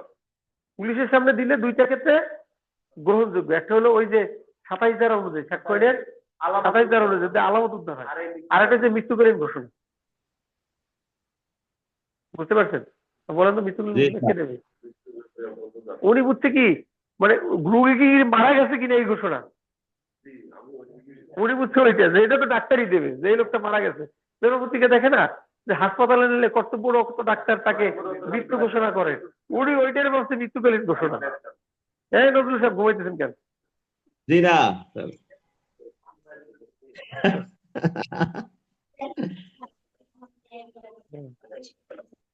এবার বুঝছেন নাকি বুঝেন নাই? মৃত্যুকালীন ঘোষণা ওইটা না, উনি উনি পারফেক্টলি বুঝছে, বুঝছেন, ওনার দোষ না, একবারে সুন্দরভাবে ওইটা বুঝছে যে ডাক্তারই তো ঘোষণা করে যে এই লোকটা মারা গেছে কিনা। আসলে ওইটা না, একটা ব্যক্তি তার মৃত্যুর কারণ যখন যে বলে, যে ধরেন আপনার কথা বাংলা সিনেমা দেখেন না, মরে না মরে না, সব শেষ করে ওসিয়ত টসিয়ত সব শেষ করে তারপরে নায়কের হাতে তুলে দিয়ে, বা নায়কের হাতে তুলে দিয়ে তারপরে মারা যায়, শান্তিতে মরে। বুঝলেন? এখন ধরেন আপনি, আমাদের তো জীবন তো সিনেমা না, জীবনটা হলো বাস্তব। এখন ধরেন আপনি একটা লোক মানে একেবারে মুমূর্ষু,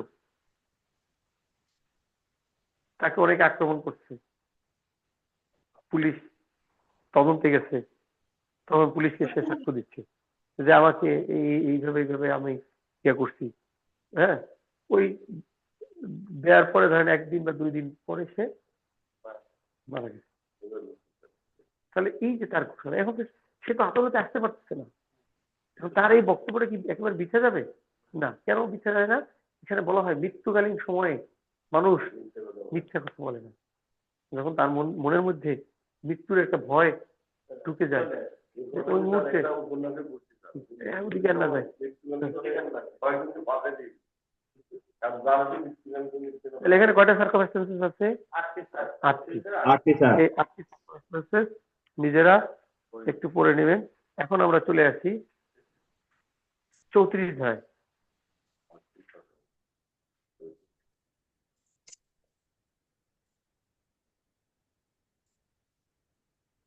34 ধারা, এগুলো সবই রিলিভেন্ট। এখন 34 ধারায় কি কি relevant? Statement made under special circumstances.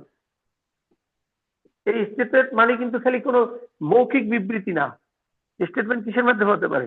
বুকের দ্বারা হতে পারে, স্যার দোকানদারের লিখিত টালি খাতা হতে পারে, এটাও এক ধরনের স্টেটমেন্ট নাকি? আচ্ছা, 34 ধারায় কি আছে? Entries in books of account or digital record when relevant। Books of account হিসেবের কথা। খাতা লিখে রাখা স্যার। হ্যাঁ, এটি কি? এটি রিলিভেন্ট। পড়েন 34 ধারা পড়েন। তবে শর্ত হচ্ছে কি, এটা রাখতে হবে কি in the course of business. এটা এই বিজনেস মানে ব্যবসার অংশ না, এটা হলো কি দৈনন্দিন কাজের অংশ। বাকিতে আপনি সদাই খান, দেখছেন বাকিতে সদাই গেলে ওদের একটা তালিকা খাতা থাকে, লিখে রাখি।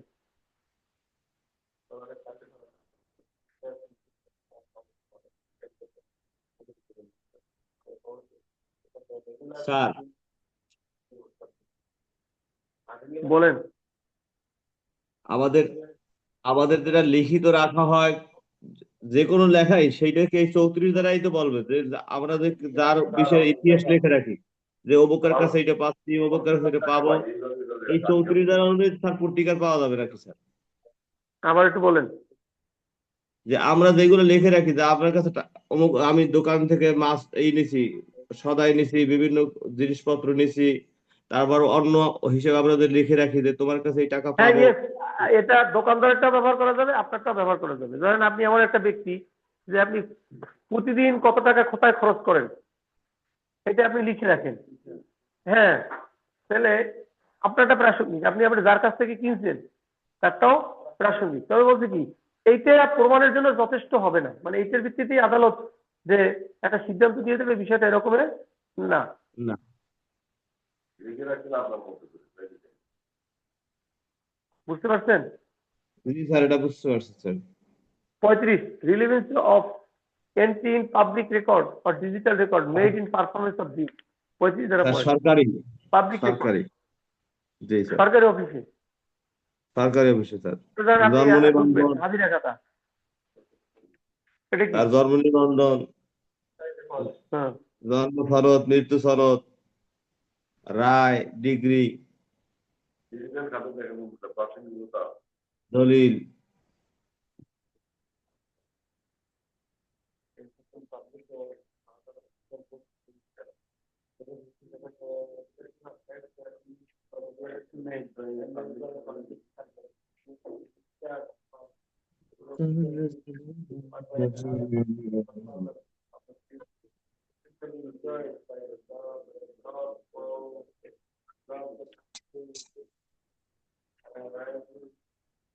হয়েছে 35 দ্বারা 36, relevance of statement in map, chart, plunge or digital record. মানচিত্র বাংলাদেশে। মানচিত্র, এগুলো কি সব প্রাসঙ্গিক। আচ্ছা, এরপর আসেন 37 দ্বারা relevancy of statement as to of fact of public nature contained in certain act or notification. কত ধারা অনুযায়ী প্রাসঙ্গিক? 37 ধারা অনুযায়ী প্রাসঙ্গিক। ল বুকস, এরপরে আপনার ল রিপোর্ট, আইনের বইয়ে যে বিভিন্ন ধারা ইয়া থাকে, এটা কত ধারা অনুযায়ী প্রাসঙ্গিক? 38 ধারা অনুযায়ী প্রাসঙ্গিক। হ্যাঁ, কটা গেল? 34 থেকে 38 পড়েন একবার।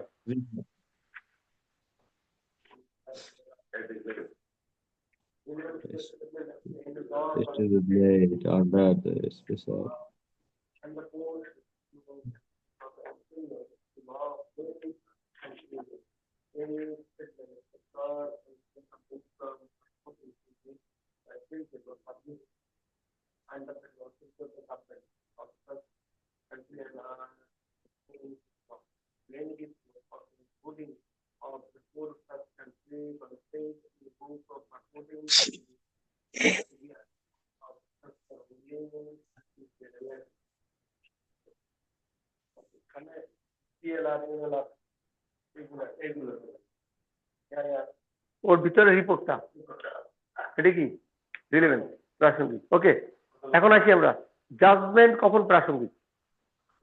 40 থেকে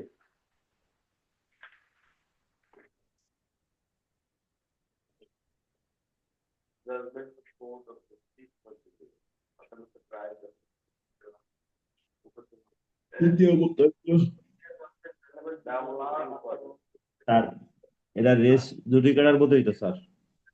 রেস জুডিকেটা এবং ডাবল ডাবল জিওপার্ডি, মানে একটা মামলা বিচার হয়ে যাওয়ার পরে পরবর্তীতে যদি আপনার আইনত বাড়িতে হয়, তাহলে পূর্বের মামলাটা দ্বিতীয় মামলার জন্য প্রাসঙ্গিক। কি আমরা এখন করতেছি কি, জাজমেন্ট, অর্ডার আর ডিক্রি। কি কি জিনিস?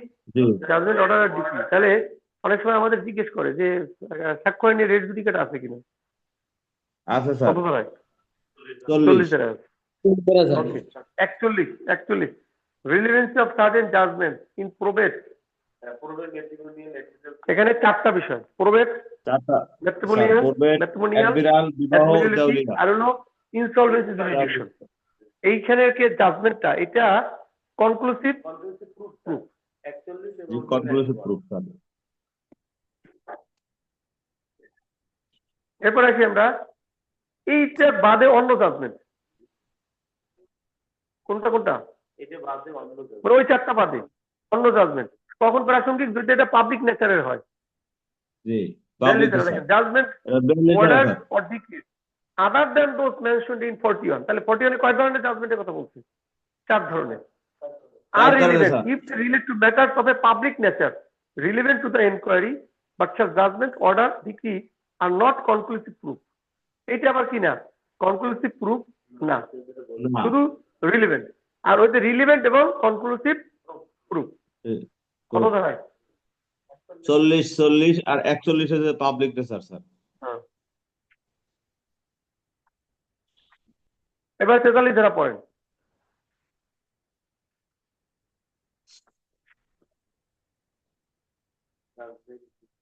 চল্লিশ 41 এবং 42 ধারায় যে জাজমেন্ট ডিক্রি এবং অর্ডারের কথা বলছে এর বাইরে অন্য জাজমেন্ট গুলো রিলেভেন্ট হবে না যদি সেটা ফ্যাক্টরি ইস্যুর সাথে কানেক্টেড না থাকে একেবারে সহজ বিষয় অনলাইন গ্রুপ বুঝতেছেন জি স্যার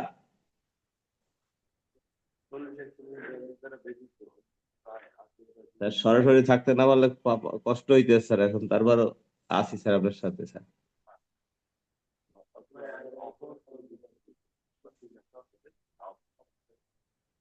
বুঝতে পারছি এতে প্রাসঙ্গিক হইতে হলে কি করা লাগবে একটা মানে এই বিষয়গুলো কিন্তু জানার বিষয় ধরেন আপনি একটা জাজমেন্ট বিষয়ে আপনি ইয়ে দিতে চান আদালতে সাক্ষ্য দিতে চান কি বিষয় জাজমেন্ট বিষয় তাহলে আপনাকে প্রথমে দেখাইতে হবে কি 40 ধারা অনুযায়ী প্রাসঙ্গিক কিনা মানে রেট জুডিকাটা বাড়িত নাকি রেট সাবজুডিস অথবা ডাবল জিপোটিতে বাড়িত গেল এইটা এরপরে আপনি ধরেন 140-এ পড়লেন না আপনারা দেখাতে হবে কি 41 ধারা অনুযায়ী এটা কি অ্যাডমিনিস্ট্রেটিভ বিষয় নাকি ম্যাট্রিমোনিয়াল নাকি ইনসলভেন্সি জুরিসডিকশনের মধ্যে পড়ে তাহলে গেল এটা ওটাও পারলেন না ওটাও আপনি পারলেন না তারপরে ওই বাদে অন্য জাজমেন্ট দেখাইতে পারবেন কখন রিলিভেন্ট যদি পাবলিক নেচারের হয় পাবলিক নেচারের না তাহলে আপনাকে কি দেখাইতে হবে যে অন্য কোনো জাজমেন্ট দেখাইতে হলে এই মামলার ফ্যাক্টরি ইস্যুর সাথে এটা কানেক্টেড জড়িত এই তো বুঝতে পারছি ক্লিয়ার আচ্ছা এখন আসি 44 এটা পড়ানোর সময় আগে বলে রাখি যে আমাদের বার্ডেনটা কি করে শিফট করে বার্ডেনটা কি করে শিফট করে না আপনি 40 ধারা অনুযায়ী একটা সার্টিফাইড কপি দিলেন জাজমেন্টের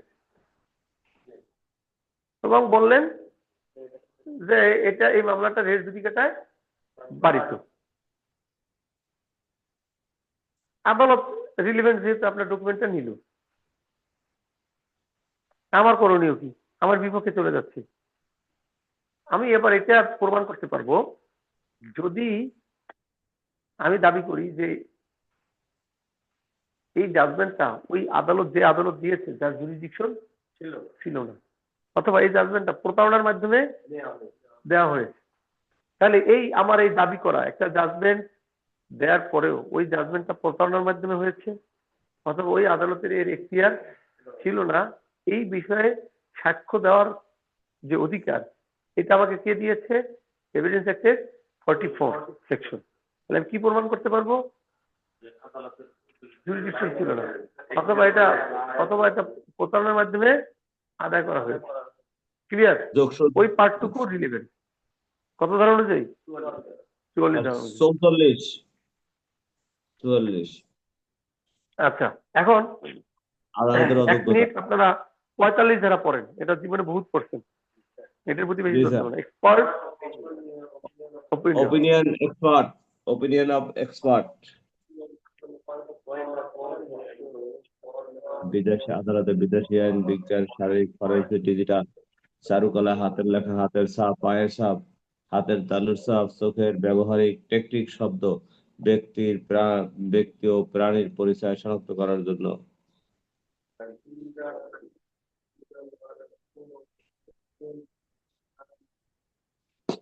না পাম PALM না পাম ইমপ্রেশন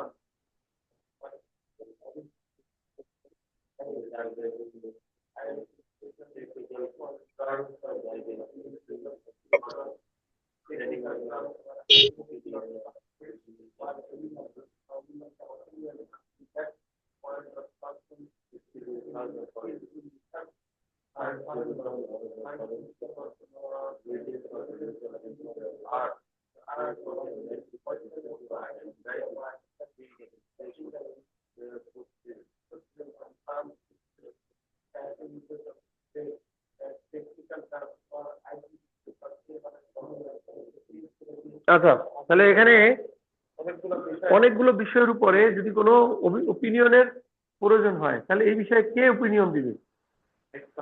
যে এই বিষয়ে এক্সপার্ট, এবং তার এই ওপিনিয়নকে আইনের দৃষ্টিতে কি বলে? এক্সপার্ট ওপিনিয়ন, বিশেষজ্ঞের ওপিনিয়ন। Expert opinion. এবার আসেন 45 শারীরিক ও ফরেনসিক 45 প্রমাণ। Opinion of expert on physical or forensic evidence. এটা গুরুত্বপূর্ণ স্যার, একটা প্রশ্ন আসে। এই যে 45 ধারায় আমরা দেখলাম বিভিন্ন ধরনের এক্সপার্ট আপনার তার ওপিনিয়ন দিবে। 45 বলছে ফরেনসিক অথবা ফিজিক্যাল এভিডেন্সের উপরে যখন এক্সপার্ট ওপিনিয়ন দেয়, তখন এক্সপার্ট তার ওপিনিয়নটা কোর্টকে অ্যাড্রেস করে দিবে। কাকে দিবে? কোর্টকে অ্যাড্রেস করে দিবে। এই এক্সপার্ট ওপিনিয়নটা সাধারণত ওই এক্সপার্টকে আদালতে গিয়ে আবার সাক্ষ্য দিতে হয়। ওদের সমর্থনে কি দিতে হয়? সাক্ষ্য দিতে হয়। কিছু কিছু আইনে এই এক্সপার্টদেরকে আদালতে হাজির করে সাক্ষ্য প্রদান করা থেকে অব্যাহতি দেওয়া হয়েছে, কারণ তারা বেসিক্যালি একজন বিশেষজ্ঞ। সে আদালতে গেলে একদিন আদালতে থাকবে, আসা যাওয়া, তাহলে মানে পাবলিক ন্যাচারাল পাবলিক ইন্টারেস্টটা আপনার এখানে লঙ্ঘিত হয়। যার কারণে আইনে বলে দিয়েছে যে এক্সপার্ট কোনো কোনো ক্ষেত্রে কোর্টে না গেলেও চলবে। তাহলে এক্সপার্ট তার ওপিনিয়নটা কার কাছে দিবে? আদালত বরাবর অ্যাড্রেস করবে। কেউ যদি ওই এক্সপার্টকে আপনার করতে চায়, সাক্ষ্য, যে না এক্সপার্টের সাক্ষ্য লাগবে, তাহলে without the leave of the court, আদালতের অনুমতি ছাড়া এটা পারবে না। বুঝতে পারছি? ওকে, 45 একটু পড়েন।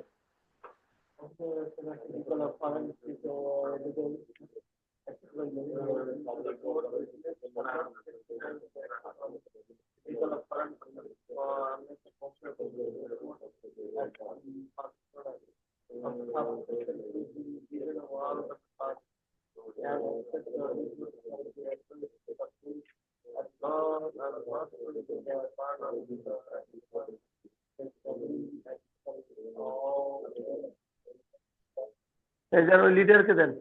কি লিডার না সাধারণ মানুষ? হ্যাঁ, সবই। থানা পড়বে না জেলা পড়বে?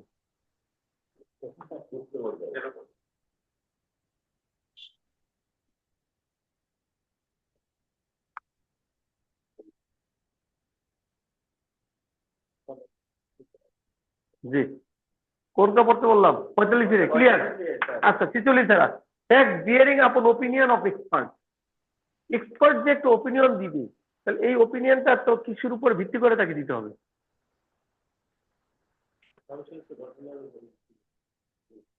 না না, ওপিনিয়ন সে ঘটনার উপরে দেয় না, ওপিনিয়নটা সে মানে কোন সিমটমের উপরে। তাহলে তার যে ওপিনিয়নটা, এই ওপিনিয়নটা এক্সিস্টিং ফ্যাক্টের সাথে মিললেও রিলেভেন্ট, না মিললেও রিলেভেন্ট। এটা আবার কেন কথা, কেমন কথা হলো? না, অর্ডার দিতে করছে, আমি বলছি যে তার ওপিনিয়নটা রিলেভেন্ট হবে কিনা। আমি বলছি কি মিললেও রিলেভেন্ট, না মিললেও রিলেভেন্ট। কেন রিলেভেন্ট? উদাহরণ দিতে একটা দেখেন, ধরেন একজনকে বিস্ফোরকে মানে করা হয়েছে, মেরে ফেলা হয়েছে, তো সার্টেন পয়জনের এই ধরনের আপনার সিমটম হয়, উনি ওপিনিয়ন দিলেন যে এই পয়জনের ফলে যদি কাউকে মৃত্যু ঘটানো হয়, তাহলে তার শরীর মৃত্যু এই ধরনের পরিবর্তন আসবে। দেখা গেল এক্সিস্টিং ফ্যাক্টে তার শরীরে ওই ধরনের পরিবর্তন আসে নাই, তাই বলে কি তার মতটা ইরিলিভেন্ট হয়ে যাবে? রিলিভেন্ট হবে। কেন রিলিভেন্ট হবে? যে এই পয়জনে তার মৃত্যু হয় নাই, ওই ওপিনিয়নটা নেওয়ার জন্য তার এই মতামতটা রিলিভেন্ট। আবার যদি মিলে যায় তাহলেও রিলিভেন্ট। এবার বুঝছেন? উভয় ক্ষেত্রে রিলিভেন্ট। এক্সিস্টিং ফ্যাক্টের সাথে মিললেও রিলিভেন্ট, না রিলিভেন্ট। মিললে একজনের পক্ষে যাবে, আর না মিললে আরেকজনের পক্ষে যাবে। রিলিভেন্ট একজনের পক্ষে যাবে, আরেকজনের বিপক্ষে যাবে। যে রিপোর্টই দেয় সিসুলি দ্বারা। পড়েন উদাহরণ, পড়েন একটা উদাহরণ পড়েন।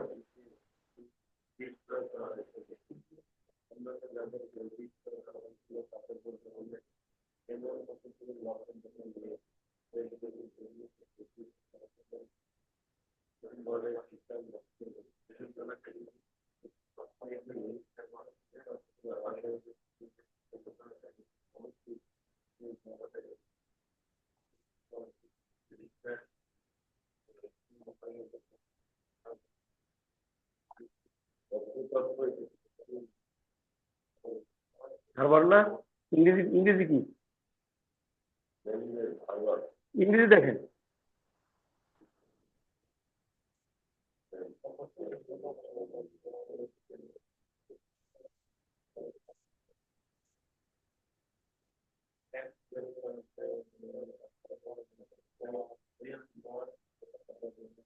ইলাস্ট্রেশন নিয়ে পড়তে বলছি, শুধু সবগুলো ইলাস্ট্রেশন করতে গিয়ে আমরা তো বেশি আগাইতে পারবো না। ইলাস্ট্রেশন নিয়ে বলতে ইয়ে করছে কি পয়জনের বিষয় না, যেটা মিললেও রিলেভেন্ট, না মিললেও relevant. 47 opinion as to hand writing. এইখানে কিন্তু দুটো জিনিস বুঝতে হবে। 45 যারা কিন্তু হ্যান্ড রাইটিং এর বিষয় আছে, ওইটা হলো এক্সপার্ট। আর 47 যারা কার মত হ্যান্ড রাইটিং এর বিষয়ে, হ্যান্ড রাইটিং এক্সপার্ট না। 47 যারা হ্যান্ড রাইটিং এক্সপার্ট না, যে আপনার হাতের লেখা চেনে, মানে যে চিনে। 45 যারা লিখি দুইটা হাতের লেখা কম্পেয়ার করে এক্সপার্ট একটা ওপিনিয়ন দিবে যে দুইটা হাতের লেখা একই ব্যক্তির কিনা। বুঝতে পারছেন না? পারেন নাই? কারণ এক্সপার্ট বলে দিতে পারবে না, কম্পেয়ার করা। আমি একটা হাতের লেখা যদি পাঠাই দেই, ধরেন আমরা এখানে কয়জন আছে? 6 জন। এই 6 জনের চিঠি লিখলাম, একই লেখা লিখে যদি আমি এক্সপার্টের কাছে বলি, মানে যে ধরেন এইখানে এই ব্যক্তির কি আছে, হাতের লেখা আছে, তাহলে আপনি বলে দেন এটা কার হাতের লেখা। এক্সপার্ট পারবে কোনটা কার? কেন পারবে না? জানেই না। এখন আমার একটা দিলাম, আর একটা দিলাম, এখন বললাম যে এখানে দুইজনের হাতের লেখা আছে, কোনটা কার? পারবে? পারবে না। শুধু বলতে পারবে সে এটা একই ব্যক্তির কিনা। এই কম্পেয়ারটা করতে পারে কে? এক্সপার্ট। বুঝতে পারছি? কিন্তু এইটা কার হাতের লেখা চিনতে হবে। এইটা পারবে 47 জন অনুযায়ী যে চেনে বা যে তাকে লিখতে দেখেছে। বুঝতে পারছি? শুধু এক্সপার্ট ওপিনিয়ন দেয়া হাতের লেখা দিয়ে ইয়ে করা যাবে না। একজনকে বলা লাগবে যে আমি জানি এটা তার হাতের লেখা। Yes, suicidal note. বলে কি আমার মৃত্যুর জন্য কেউ দায়ী না। এখন এটা কি আসলে সে লিখছে না অন্য কেউ লিখছে? এটা আমরা কিভাবে, তখন হয় না যে একটা সুইসাইড নোট পাওয়া গেছে, এখন দেখতে হবে এটা তার হাতের লেখা কিনা।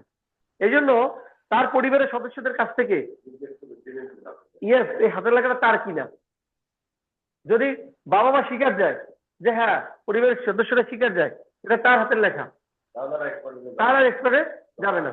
সন্দেহ হইলে তখন তার এডমিটেড হাতের লেখার সাথে এই ডিসপিউটেড হাতের লেখা মিলাইতে হবে। তাহলে এডমিটেড হাতের লেখার স্বীকৃতিটা কে দিবে? 47 ধারা অনুযায়ী যে চেনে তার বক্তব্য রিলিভেন্ট। দেখছেন একটা মামলা কিভাবে প্রমাণ করতে হয়? প্রথমে আগে এটা যে এডমিটেড ফ্যাক্ট, এটা যে এডমিটেড হাতের লেখা, এটা রিলিভেন্ট প্রমাণ করতে হবে, তারপরে এক্সপার্টের ওপিনিয়ন। এটা রিলেভেন্ট আর এক্সপার্ট দুইটাই রিলিভেন্ট। প্রথমে একটা রিলিভেন্ট যেটা আগে তার হাতে লেখা কিনা, এই জন্য আগে ওই পরিবারের সদস্য বা ওই ব্যক্তির কলিগ এর ইয়ে নিতে হবে, সাক্ষ্য নিতে হবে। তারপরে হলো মিলানো, ইয়েস কম্পেয়ার করতে। ক্লিয়ার? কত দ্বারায়? 47 দ্বারায় নাকি? বুঝি নাই? বুঝছেন?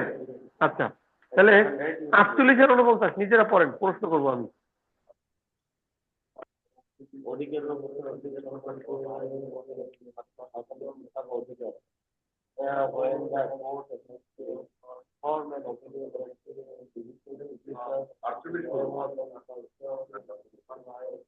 আটচল্লিশ এবং 49।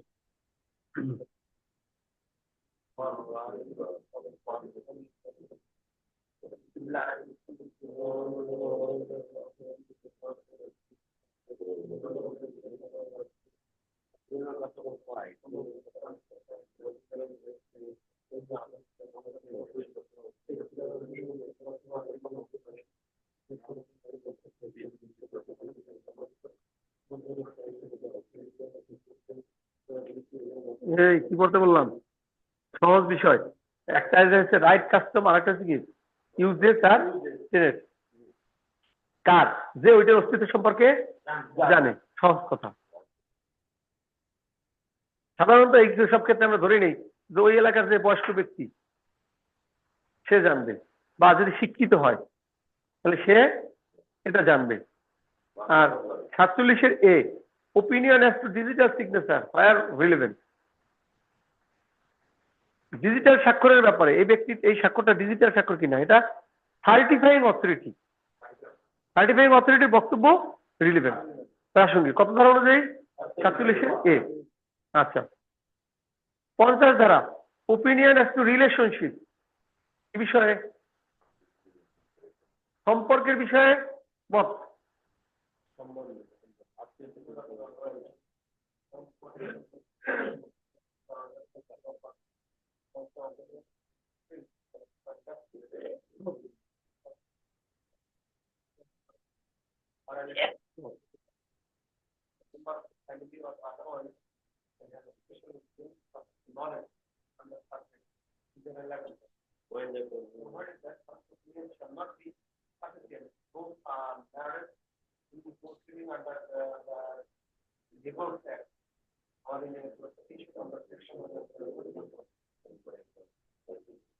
মানে এই মামলার জন্য ওই ব্যক্তিদের সাক্ষ্য যথেষ্ট হইবে না।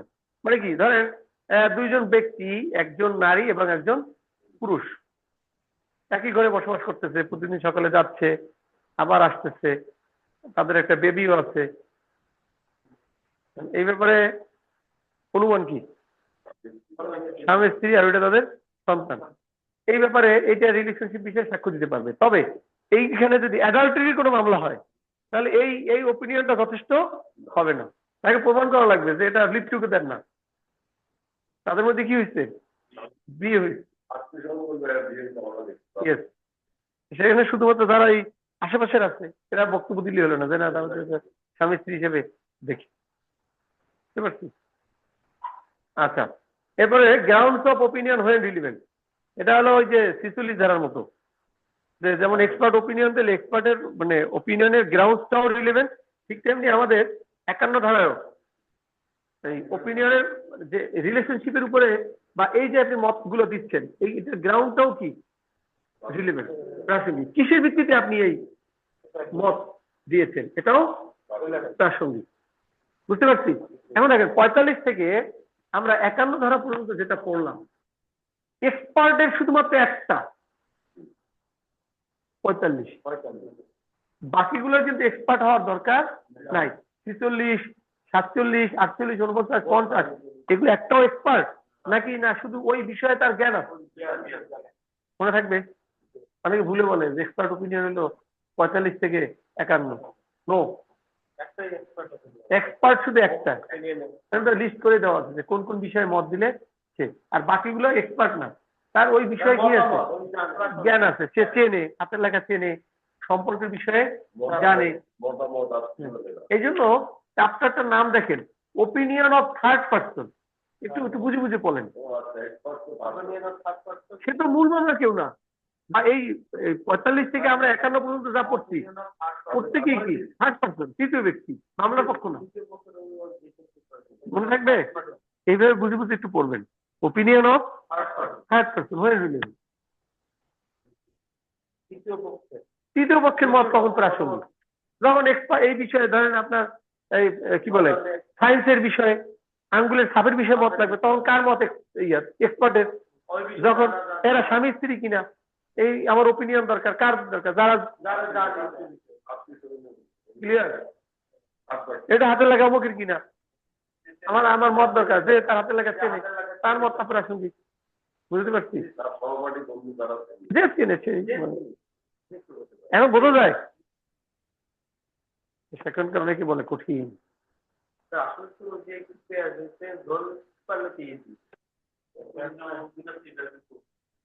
নিউখালী বোঝা যায়? লিডার বলেন তো নিউখালী মানে কি? নিউখালী, ওনারা নিউখালী ডাকছে মানে কি? এই জন্য লিডার।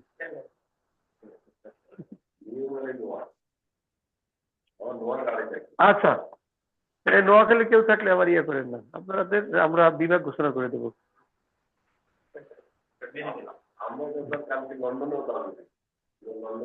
আপনিও নোয়াখালী? কে বলছে? হ্যাঁ,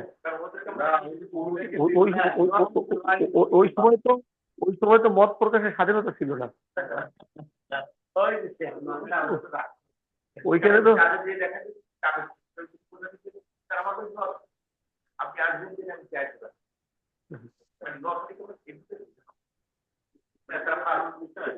ওই সময় তো আপনার মানে একজনের সিদ্ধান্তের বাইরে যাওয়ার আপনি ইয়ে ছিল না, মাইন্ড করবে, সে চাইছে ইয়ে হবে, বা তো একটু সাহসী যে একটু তর্ক করলেও করছে, নামই হবে না। হ্যাঁ, রাজনৈতিক আলোচনা না যায়, ওইসব প্রশাসনিক আলোচনা। হ্যাঁ, 52 এত দরকার কি? প্রত্যেকটা জেলার একটা করে বিভাগ ঘোষণা করে দিলেই তো হয়।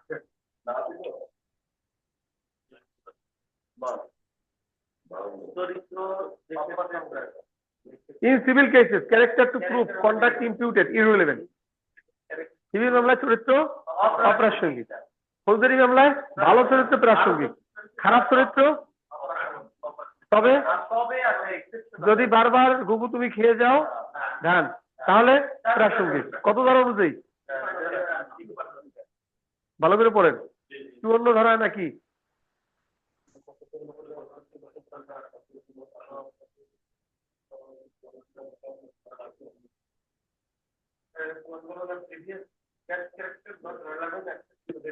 তার মানে কি? প্রিভিয়াস পূর্ববর্তী ব্যাড ক্যারেক্টার মানে যদি রিপিটেড হয় তাহলে কি? বারবার রিপিট হলে কি প্রাসঙ্গিক না? এই যে তো বললাম, এটা কত ধারা অনুযায়ী? 54 ধারা অনুযায়ী। আবার ক্ষতিপূরণ নির্ণয়ের ক্ষেত্রে একজন মানুষের চরিত্র প্রাসঙ্গিক, কত ধারা অনুযায়ী? 55 ধারা অনুযায়ী। তাহলে আজকে তো ভালোভাবে সব ইয়ে করলাম, রিলিভেন্সি অফ ফ্যাক্ট, বরকত বেশি। বুঝতে পারছি? এইটা আবার 52 থেকে 55 আবার 2 মিনিট পরেন আবার একবার, কারণ এগুলো থেকে প্রশ্ন আসি। আপনার এই যে 45 থেকে আপনার ইয়ে পর্যন্ত 55 পর্যন্ত মিনিমাম 3টা ইনশাআল্লাহ থাকবে, মিনিমাম 15টা প্রশ্ন, মিনিমাম 3টা বলে দিলাম। না 45 থেকে, হ্যাঁ এর কয়টা হয়? 10টা না? হ্যাঁ লিখে রাখেন ইনশাআল্লাহ, আর 2টা তো আসবেই।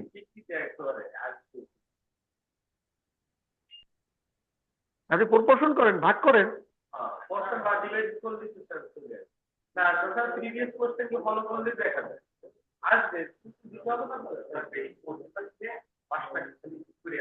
আমরাও চাই করেন, কম কষ্ট করে।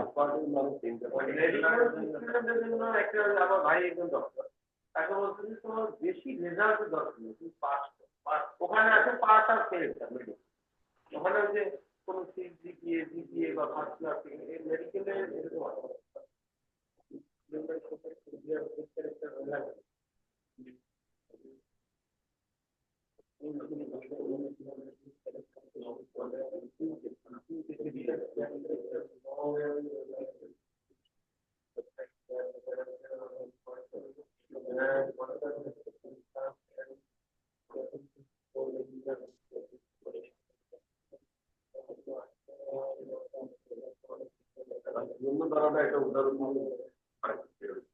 আপনি দেখেন আমরা রিলিভেন্সি অফ ইসের ক্ষেত্রেও দেখছিলাম না যে ড্যামেজের ক্ষেত্রে ড্যামেজ ক্ষতিপূরণের ক্ষেত্রে যে বিষয় ক্ষতিপূরণ নির্ণয় করতে সহায়তা করবে সেই সব বিষয়গুলো কি প্রাসঙ্গিক। তা আমাদের ক্ষেত্রে যখন দেখা যায় না, বিভিন্ন জায়গায় দেখেন কিনা যে এত কোটি টাকা মানহানির মামলা করছে, তাহলে এখন মান কার আছে? যার ভালো চরিত্র নাকি? চরিত্র যদি না থাকে তাহলে কি গুড ক্যারেক্টার। এই জন্য আমরা 55 ধারা বলছি যে ইন ক্যারেক্টার অ্যাফেক্টিং ড্যামেজেস।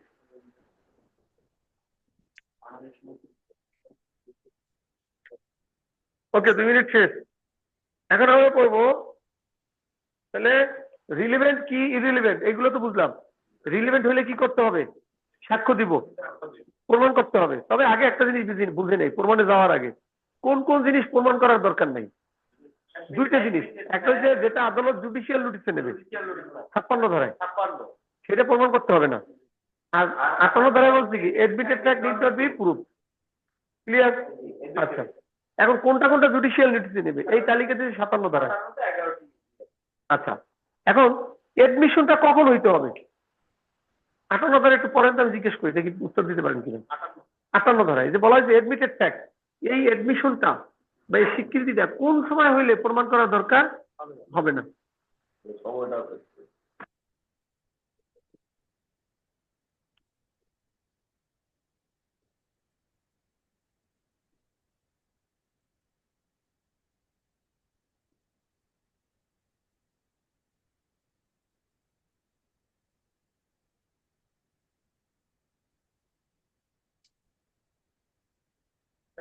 বলেন।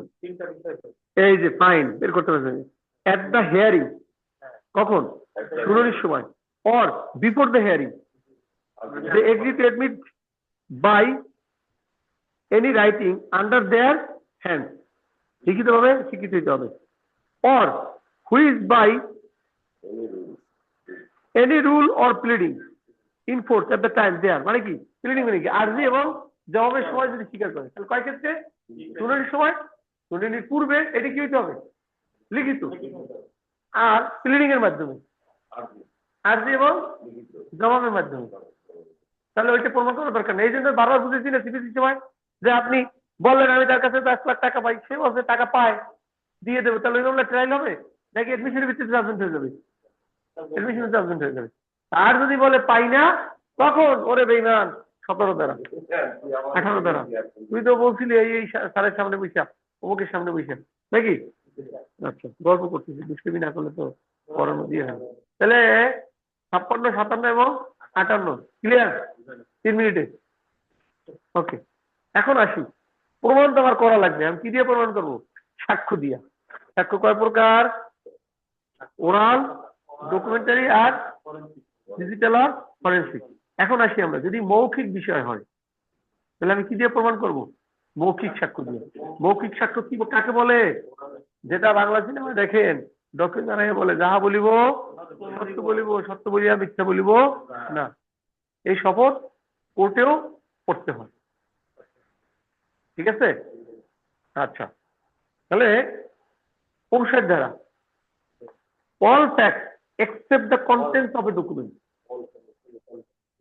মানে ডকুমেন্টের কন্টেন্ট, ডকুমেন্টের বিষয়বস্তু ব্যতীত সব কি দিয়ে প্রমাণ করতে হবে? এই দলিল মানে কি? সাতকাপলা দলিল না, ডকুমেন্ট।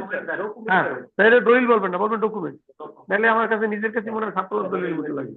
আর হ্যাঁ তো ভুল বলবে, তো মনে করেন বুঝবে যে এই সাতকাপলা দলিল আর নাহলে দানপত্র দলিল। এই ডকুমেন্ট মানে কি? যে কোনো লিখিত কিছু, ওইটাই ডকুমেন্ট। দলিল বাদে লিখিত প্রমাণ লিখিত প্রমাণ বা সাবকপলা নয়, ওটাও হতে পারে, ওটাও হতে পারে। ওটাও হতে পারে, কিন্তু শুধু সাবকপলা দলিল না। দলিলের বুঝছেন নাকি বুঝেন নাই? এইটা কি? এই যে পুশ লেখা, এটা কি? ডকুমেন্ট। এই যে আপনি এই যে লিখছেন এগুলো কি? ডকুমেন্ট। বুঝছেন? লিখিত দায়িত্ব দখল, হ্যাঁ আমার মুখিমূল্য দখল, হ্যাঁ। আমার ফরেন্সিক দখল। ধরেন আমি লিখতেছি, লিখতে লিখতে লিখতে লিখতে হঠাৎ করে আমি হার্ট অ্যাটাক করলাম, আমি শেষ। তাহলে আমি কয়টায় ইয়ে করলাম, হার্ট অ্যাটাক করলাম? দুইটা দিকে জিনিস ইয়ে করতে পারেন। কি রকমের? ধরেন এই লেখার সাথে আমার ইয়া মিলাবে, লেকচার, যে কোন কয়টার সময় আমি এই ওরাল ওরাল এই ইয়ার কথা বলছি, কখন এভিডেন্সের কথা আমি আলোচনা করছি, তাহলে এই সময় সে এই ইয়েটা করে। এরপরে আমাদের কিন্তু প্র্যাকটিক্যালি লাগে। বুঝতে পারছি? তাহলে all fact except the contents of A document, ওইটা ব্যতীত, কন্টেন্টস ব্যতীত বাকি যা সব কি দিয়ে প্রমাণ করতে হবে? মৌখিক সাক্ষ্য দিয়ে। মৌখিক সাক্ষ্য কি ধরনের হতে হবে? ডিরেক্ট, এটা আমরা জানি। ওরাল এভিডেন্স কি হতে হবে? ডিরেক্ট। ডিরেক্ট মানে বুঝেন না, এইটার মানে হলো যদি আপনি মানে কোনো বিষয়ে দেখার সাক্ষী দেন, ধরেন ও অমুককে মারছে, ও অমুককে মারছে, ঘটনাতে ডিরেক্ট রিলেভেন্ট থাকতে হবে মানে আগে আগে আগে বুঝেন, এটা আপনার জন্য শুধু। ডিরেক্ট মানে কি, ধরেন একটা জায়গায় একটা মারামারি হচ্ছে, এটা কি দেখছেন, তাহলে ডিরেক্ট হলো আপনি যদি সাক্ষী দেন তাহলে আপনাকে নিজেকে দেখতে হবে, এটাকে বলে ডিরেক্ট। আর যদি আমি বলি যে আমি, আপনার নাম কি, না আমি নাহিদ সাহেবের কাছে শুনছি যে সে দেখেছে, তাহলে আমারটা কি ডিরেক্ট হবে? কেন ডিরেক্ট হবে না? আমি দেখি নাই। আপনি যখন দেখার বিষয় দিবেন, আবার আপনি বলবেন যে স্যারের কথা নিজের কানে শুনেছি, এটা কি ডিরেক্ট। বুঝছেন? তাহলে যে দেখবে সে দেখার সাক্ষী দেবে, যে শুনবে শোনার সাক্ষী, যে অনুভব করবে অনুভব কি রিলেভেন্ট একটা বলেন। ভিডিওটা আমরা আমি একটা ঘটনায় মারামারি ঘটনা দেখেছি। এই মারামারি ঘটনা কিছু জায়গায় বিচার করতেছি হুম। এখন ওই প্রথমে আপনি যেটা বলছেন কিন্তু আপনি নিশ্চয়ই তাকে কিছু বলছেন এই কারণে হুম। ওইটা নিয়ে আবার ফোনটা করছি যে আমি বলি না এরকম ওইটা তাহলে আমি ডিরেক্ট আপনি দেখছেন এইটুকু ডিরেক্ট, ঠিক আছে? আচ্ছা, তাহলে সাহেব দ্বারা ক্লিয়ার। আসেন, তাহলে মানে মৌখিক শেখ করতে শেষ, বাকি থাকলো কি ডকুমেন্ট, দালিল শেখ কি শেষ করতে হবে? তুমি সময় দিচ্ছ আর একদিন, এরপরে আমি সাইড থেকে দেখে দৌড় মারবো কিন্তু গত আগামী ক্লাসে। হ্যাঁ সন্ধ্যায়? ও আচ্ছা ঠিক আছে, না সেদিন তো দৌড় মারা লাগবে।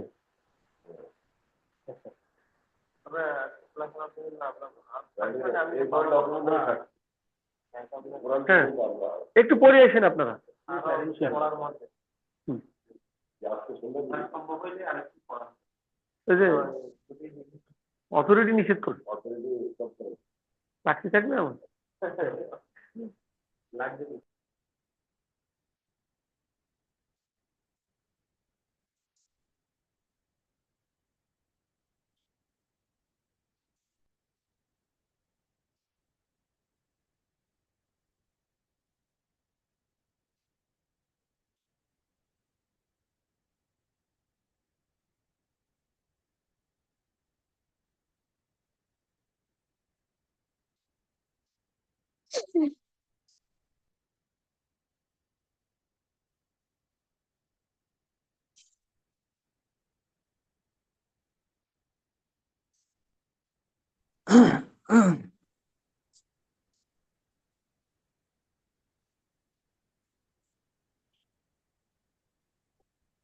স্টপ কেন?